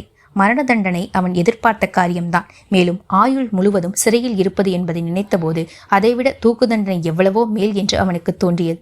ஆனால் தூக்கு தண்டனை அடைந்த மற்றவர்கள் யாரும் அவ்விதம் அபிப்பிராயப்படவில்லை. அவர்களுடைய உற்றார் உறவினரும் சிநேகிதர்களும் பொது மக்களும் கூட அவ்வாறு கருதவில்லை. உயிர் இருந்தால் எப்படியும் ஒரு நாள் விடுதலை பெறலாம், ஆயுள் முழுவதும் சிறையில் இருக்க வேண்டி வரும் என்பதுதான் என்ன நிச்சயம்? இந்தியா அத்தனை காலமும் விடுதலை பெறாமலா இருக்கும்? 2-3 வருஷத்துக்குள்ளேயே ஏதாவது ஒரு சமாச்சாரம் ஏற்படலாம் அல்லவா? இந்தியா சுயராஜ்யம் அடையலாம் அல்லவா?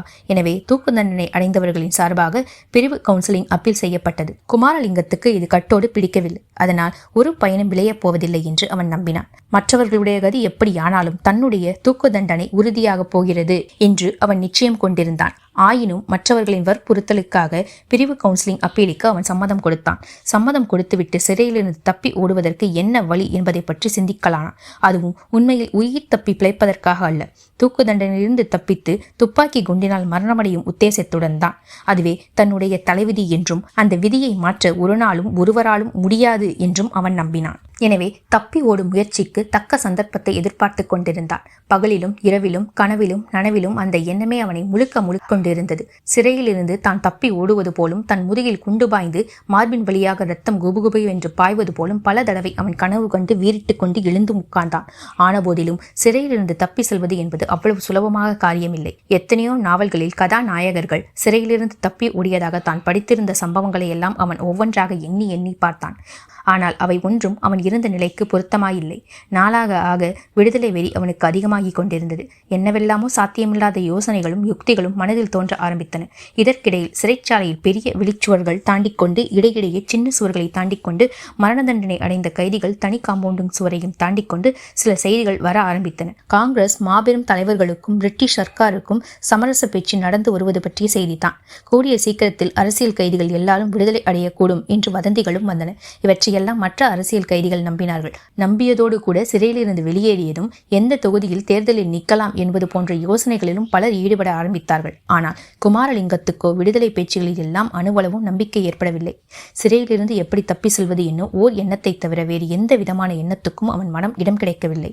கடைசியாக அவன் அடங்காத ஆவலுடன் எதிர்பார்த்த சந்தர்ப்பம் கிட்டியது. தானே அவனை தேடி வந்தது என்று சொல்ல வேண்டும். ஹைகோர்ட்டில் கேஸ் முடியும் வரையில் அவனையும் அவனுடைய சகாக்களையும் வைத்திருந்த சிறையிலிருந்து அவர்களை வேறு சிறைக்கு மாற்றிக்கொண்டு போனார்கள். பலமான பந்தோபஸ்துடன் பிரயாணம் ஆரம்பமாயிற்று. எந்த ஊர் சிறைக்கு கொண்டு போகிறார்கள் என்பது அவர்களுக்கு அறிவிக்கப்படவில்லை. ஆயினும் ரயிலில் போகும்போது தனக்கு ஏதேனும் ஒரு சந்தர்ப்பம் கிடைக்காமல போகும் என்று குமாரலிங்கம் எண்ணினான். கட்டாயம் கிடைத்தே தீரும் என்று நம்பினான். இத்தனை காலமும் மாரணேந்தல் உலகநாத தேவருக்கு நேர்ந்தது போலவே எல்லா சம்பவங்களும் தன் விஷயத்தில் நேர்ந்திருக்கின்றன அல்லவா? எனவே இறுதி சம்பவமும் அவ்விதமே நேர்ந்தாக வேண்டும் அல்லவா? அவன் எண்ணியதற்கு தகுந்தாற் போல வழியில் ரயில் பிரயாணத்தின் போது சிற்சில சம்பவங்கள் ஏற்பட்டு வந்தன. அவனுடன் சேர்ந்து கொண்டு வரப்பட்ட மற்ற கைதிகளையும் ஆங்காங்கே இருந்த ஜங்ஷனில் பிரித்து வேறு வண்டிகளுக்கு கொண்டு போனார்கள். கடைசியாக குமாரலிங்கம் அவனுக்கு காவலாக இரண்டு போலீஸ் சேவகர்கள் அந்த வண்டியில் மிஞ்சினார்கள். இரவு 10 மணிக்கு குமாரலிங்கம் சாப்பிடுவதற்காக அவனுடைய கை விலங்கை போலீசார் எடுத்து விட்டார்கள். சாப்பிட்டு வந்த பிறகு விலங்கை மறுபடியும் பூட்டவில்லை. ஏதேதோ கதை பேசி கொண்டு வந்த போலீஸ்காரர்கள் சிறிது நேரத்திற்கெல்லாம் கண் அசந்தார்கள். உட்கார்ந்தபடியே தூங்கத் தொடங்கினார்கள். ஒருவன் நன்றாக குரட்டை விட்டு தூங்கினான். குமாரலிங்கம் தன்னுடைய விதியின் விசித்திர கதிதான் இது என்பதை உணர்ந்தான். விதி அத்துடன் நிற்கவில்லை. அடுத்து வந்த ரயில்வே ஸ்டேஷனுக்கு சற்று தூரத்தில் கைகாட்டிக்கு பக்கத்திலே ரயில் நிற்கும்படி செய்தது. குமாரலிங்கம் வண்டியின் கதவை தொட்டான்.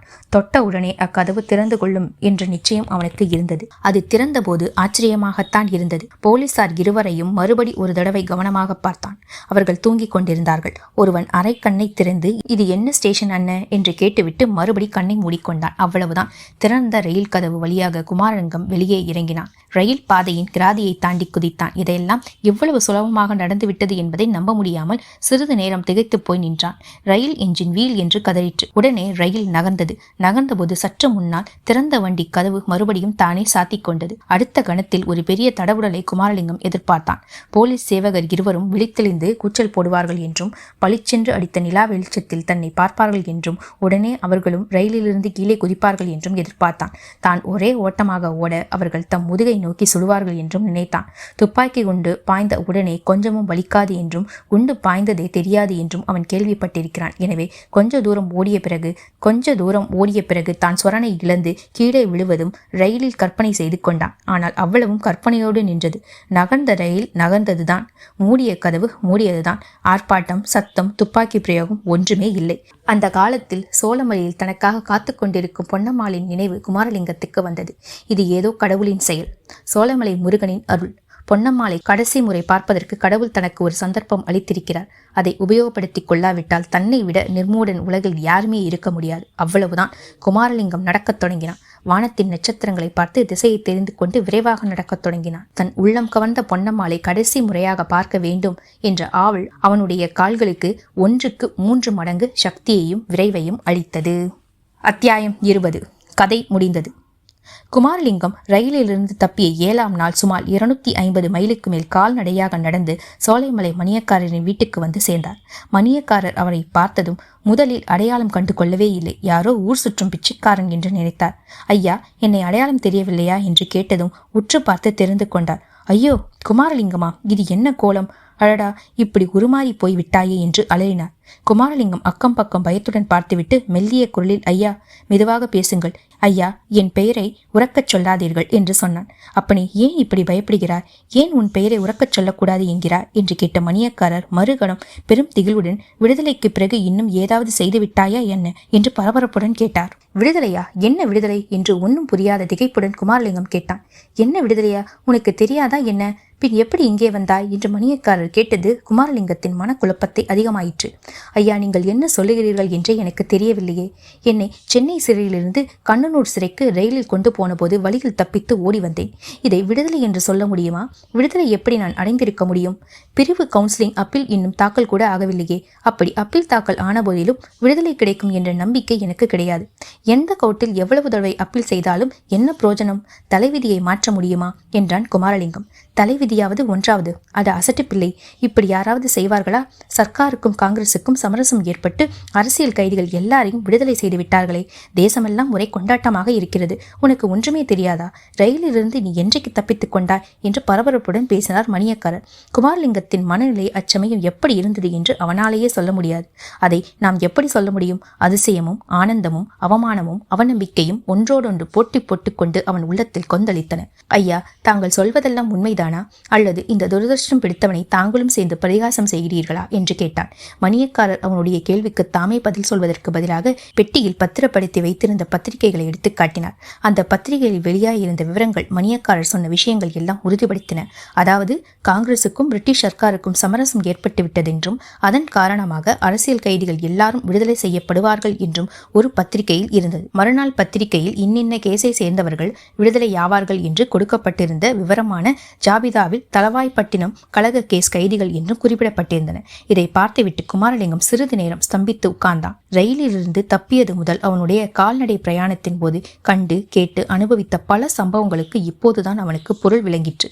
உதாரணமாக, வழியில் பல இடங்களில் தேசிய கொடிகளை கம்பீரமாக பிடித்துக்கொண்டு வந்தே மாதரம், ஜெய் ஹிந்த் முதலிய கோஷங்களை போட்டுக்கொண்டு காங்கிரஸ் தொண்டர்கள் ஊர்வலம் வந்த காட்சிகள் அவன் தூரத்திலிருந்து பார்த்தான். அம்மாதிரியான காட்சிகளை பார்க்க நேர்ந்த போதெல்லாம், ஏது இவ்வளவு அடக்குமுறைக்கு பிறகும் நாட்டில் சுதந்திர இயக்கம் பலமாக நடக்கிறதே, இந்திய தேசத்துக்கு கூட விடுதலை உண்டு போலிருக்கிறதே என்று அவன் எண்ணினான். உண்மையில் அந்த ஆர்ப்பாட்டங்களுக்கெல்லாம் காரணம் என்னவென்பது இப்போதுதான் அவனுக்கு மிகவும் நன்றாக தெரிந்தது. இன்னும் பல இடங்களில் போலீசாரை கண்டு அவன் அவசரமாக மறைந்து ஒளிந்து கொள்ள பிரயத்தனப்பட்டான். ஆயினும் அவன் பேரில் அவர்கள் சந்தேகப்படவும் இல்லை, பிடிக்கவும் முயலவில்லை. இன்னொரு சந்தர்ப்பத்தில் அவன் மிகவும் களைத்து போய் சாலை ஓரத்தில் சாவடி ஒன்றில் தாழ்வார துணியில் சாய்ந்து உட்கார்ந்து கொண்டிருந்தான். திடீரென்று 2 போலீஸ்காரர்கள் சமீபத்தில் வருவதை பார்த்துவிட்டு சற்றென்று திரும்பி படுத்துக் கொண்டான். தூங்குவது போல அவன் பாசாங்க செய்தான். போலீஸ் ஜவான்கள் இருவரும் அவன் அருகிலே நெருங்கிய போது அவர்களில் ஒருவன், இவனை பார்த்தாயா? குமாரலிங்கத்தின் செயலாக தோன்றுகிறான் அல்லவா என்றான். அதற்கு இன்னொருவன், குமாரலிங்கம் இங்கே எதற்காக வந்து திக்கற்ற அனாதை போல சாவடியில் படுத்திருக்கிறான்? மேலமும் தாளமும் தடபுடல் படாதா இத்தனை நேரம் அவனுக்கு என்றான். இவர்களுடைய பேச்சு குமாரலிங்கத்திற்கு ஒரு மர்ம புதிராக இருந்தது. வேறு எந்த குமாரலிங்கத்தை பற்றி பேசுகிறார்கள் என்று எண்ணினான். தன்னை பற்றி தான் அவர்கள் பேசியிருக்க வேண்டும் என்று இப்போது உறுதிப்பட்டது. ஐயா, இந்த செய்தி ஒன்றும் எனக்கு உண்மையில் தெரியாதுதான். சாவதற்கு முன்னால் சோலைமணிக்கு எப்படியாவது ஒரு தடவை வர வேண்டும், தங்களையும் தங்கள் குமாரியையும் பார்க்க வேண்டும் என்ற ஆசையினால் ரயிலிருந்து தப்பித்து வந்தேன். போலீசார் என்னுடைய சொந்த ஊரிலே கொண்டு போய் என்னை விட்டு விடுதலை செய்தியை சொல்ல எண்ணியிருந்தார்கள் போலிருக்கிறது. இந்த ஒரு வாரமும் நான் பட்ட கஷ்டங்களுக்கு அளவே இல்லை. அவ்வளவும் வீண் என்று இப்போது தெரிகிறது. என்னை போல் மூடன் வேறு யார் இருக்க முடியும் என்றான் குமாரலிங்கம். அப்பனே, போனதையெல்லாம் பற்றி ஏன் வீணாக கவலைப்பட வேண்டும்? எப்படியோ நீ இங்கு வந்து சேர்ந்தாயே, அதுவே பெரிய காரியம் என்றான் மணியக்காரர். ஐயா, பொன்னம்மாள் எங்கே? அவளை பார்த்துவிட்டு நான் போக வேண்டும் என்றான் குமாரலிங்கம். அவ்வளவு அவசரம் வேண்டாம் தம்பி. பொன்னம்மாள் அந்த பாழடைந்த கோட்டையிலே போய் உட்கார்ந்திருக்கிறார். சதா சர்வ காலமும் அங்கேதான் அவளுக்கு வாசம். குளித்து சாப்பிட்டு விட்டு அவளை போய் பார்க்கலாம் என்று மணியக்காரர் சொன்னார். உடனே ஊர் நாவிதரையும் அங்கு அழைத்து கொண்டு வரும்படி செய்தார். அவர் விருப்பத்தின்படியே குமாரலிங்கம் சவரம் செய்து கொண்டு ஸ்நானம் செய்து புதிய உடை உடுத்திக் கொண்டான். அவசரமாக சாப்பிட்டு விட்டு கோட்டைக்கு புறப்பட்டான். மணியக்காரரும் அவரோடு கிளம்பிச் சென்றார். போகும்போது, அப்பா குமாரலிங்கம், உன்னை பிறந்த துயரம் பொன்னம்மாளை ரொம்பவும் பீடித்திருக்கிறது. திடுதுப்பென்று அவள் முன்னால் தோன்றி பயப்படுத்தி விடாதே, படபடப்பாக பேசாதே, கொஞ்சம் ஜாக்கிரதையாகவே நடந்து கொள் என்றார் மணியக்காரர். இந்த எச்சரிக்கை எல்லாம் எதற்காக என்று அப்போது குமாரலிங்கத்துக்கு அவ்வளவாக விளங்கவில்லை. பொன்னம்மாளை பார்த்து பேசிய பிறகுதான் விளங்கிற்று. மணியக்காரரும் குமாரலிங்கமும் வந்ததை பொன்னம்மாள் பொருட்படுத்தியதாகவே தெரியவில்லை. அவர்களை பார்த்ததும் பாராதது போல வேறு பக்கம் முகத்தை திருப்பிக் கொண்டாள். இதை பொருட்படுத்தாமல் குமாரலிங்கம் அவள் அருகில் சென்று உட்கார்ந்து, ஏன் இவ்வளவு பாராமுகம்? இத்தனை நாள் கழித்து வந்திருக்கிறேனே, பிரியமாக வரவேற்று ஒரு வார்த்தை சொல்லக்கூடாதா? ஒருவேளை என்னை மறந்து விட்டாயா அல்லது அடையாளம் தெரியவில்லையா என்று மிக்க பரிவோடு கேட்டான். அவ்வளவு நேரமும் சும்மா இருந்த பொன்னம்மாள் அவன் முகத்தை ஏறிட்டு பார்த்து, நீங்கள் யார்? அடையாளம் எனக்கு தெரியத்தான் இல்லை என்றாள். நான் தான் குமாரலிங்கம். உனக்கு கூட அடையாளம் தெரியாதபடி அவ்வளவு மாறி போய் விட்டானா? அல்லது உன் மனம்தான் மாறிவிட்டதா என்றான் பொன்னம்மாளின் காதலன். குமாரலிங்கமா? அது யார்? நான் அந்த பெயரை கேட்டதே இல்லையே என்று பொன்னம்மாள் சொன்னபோது குமாரலிங்கத்துக்கு திக்கென்று ஆனது. பொன்னம்மா, உண்மையாகத்தான் பேசுகிறாயா அல்லது விளையாட்டா? குமாரலிங்கத்தை அவ்வளவு சீக்கிரமாக நீ மறந்து விட்டாயா? ஐயா, குமாரலிங்கம் என்று நான் கேட்டதும் இல்லை. என் பெயர் பொன்னம்மாளும் இல்லை. வீணாக என்னை எதற்காக தொந்தரவு செய்கிறீர்கள்? குமாரலிங்கத்தின் குழம்பிய உள்ளத்தில் பளிச்சென்று ஒரு ஒளிகிரணம் தோன்றியது. பொன்னம்மாள் இல்லாவிட்டால் பின்னே நீ யார் என்று கேட்டான். என்னை பார்த்தால் தெரியவில்லையா? சோழமலை இளவரசி நான். என் பெயர் மாணிக்கவல்லி. இதை கேட்டதும் குமாரலிங்கத்தின் உள்ளத்தில் ஒரு பெரும் வேதனை உதித்தது. மனதை திடப்படுத்திக் கொண்டு தயக்கம் துணிந்த குரலில் கேட்டான். மாணிக்கவல்லி, நான் தான் மாரணேந்தல் இளவரசன். என்ன தெரியவில்லையா என்றான். ஆ, ஏன் பொய் சொல்கிறார்? மாரணேந்தல் இளவரசர் இப்படியா இருப்பார் என்று சொல்லிவிட்டு பொன்னம்மாள் சிரித்தார். அந்த சிரிப்பின் ஒளி குமாரலிங்கத்துக்கு உண்மையை தெளிவாக உணர்த்தியது. பொன்னம்மாளின் அறிவு பேதலித்து விட்டதென்றும் இனி தன்னை ஒரு நாளும் அவள் அறிந்து கொள்ளப் போவதில்லை என்றும் உணர்ந்தான். அதே சமயத்தில் அவனுடைய இருதய வீணையின் ஜீவ நரம்பு படீரென்று வெடித்து அருந்தது. தமிழ்நாட்டில் உள்ள முருகனுடைய கோயில்களில் களைப்புருந்திய முகத்துடன் கூடிய இளம் வயது சாமியார் ஒருவரை நீங்கள் பார்க்க நேர்ந்தால் அவர் யார் என்று விசாரித்து பாருங்கள். சோழமலை சாமியார் என்று பதில் சொல்வார்கள். அதோடு அவர் உலகப்பற்றை அடியோடு ஒழித்து பால சந்நியாசி என்று பரம பக்த சிகாமணி என்றும் பூர்வாசிரமத்தில் அவர் தேச தொண்டர் குமாரலிங்கம் என்று கூட தெரிந்தவர்கள் சொல்வார்கள். இதோட கதை முடிஞ்சிருச்சு. கல்கியுடைய ஒரு காதல் கதையே நமக்கு பத்தாது. இதில் 2 காதல் கதை. ஆனால் 2மே சோகமான முடிவாக இருந்தாலும் அந்த கதைகள் நம்மளை ரொம்பவே ஆழமாக சிந்திக்க வைக்கும் அப்படின்னு தான் சொல்லுவேன். சேனல் பிடிச்சிருந்தது அப்படின்னா சேனலை சப்ஸ்கிரைப் பண்ணுங்கள். அப்புறம் இந்த வீடியோஸை உங்கள் ஃப்ரெண்ட்ஸ் அண்ட் ஃபேமிலிஸ்க்கு ஷேர் பண்ணுங்கள். தேங்க்யூ.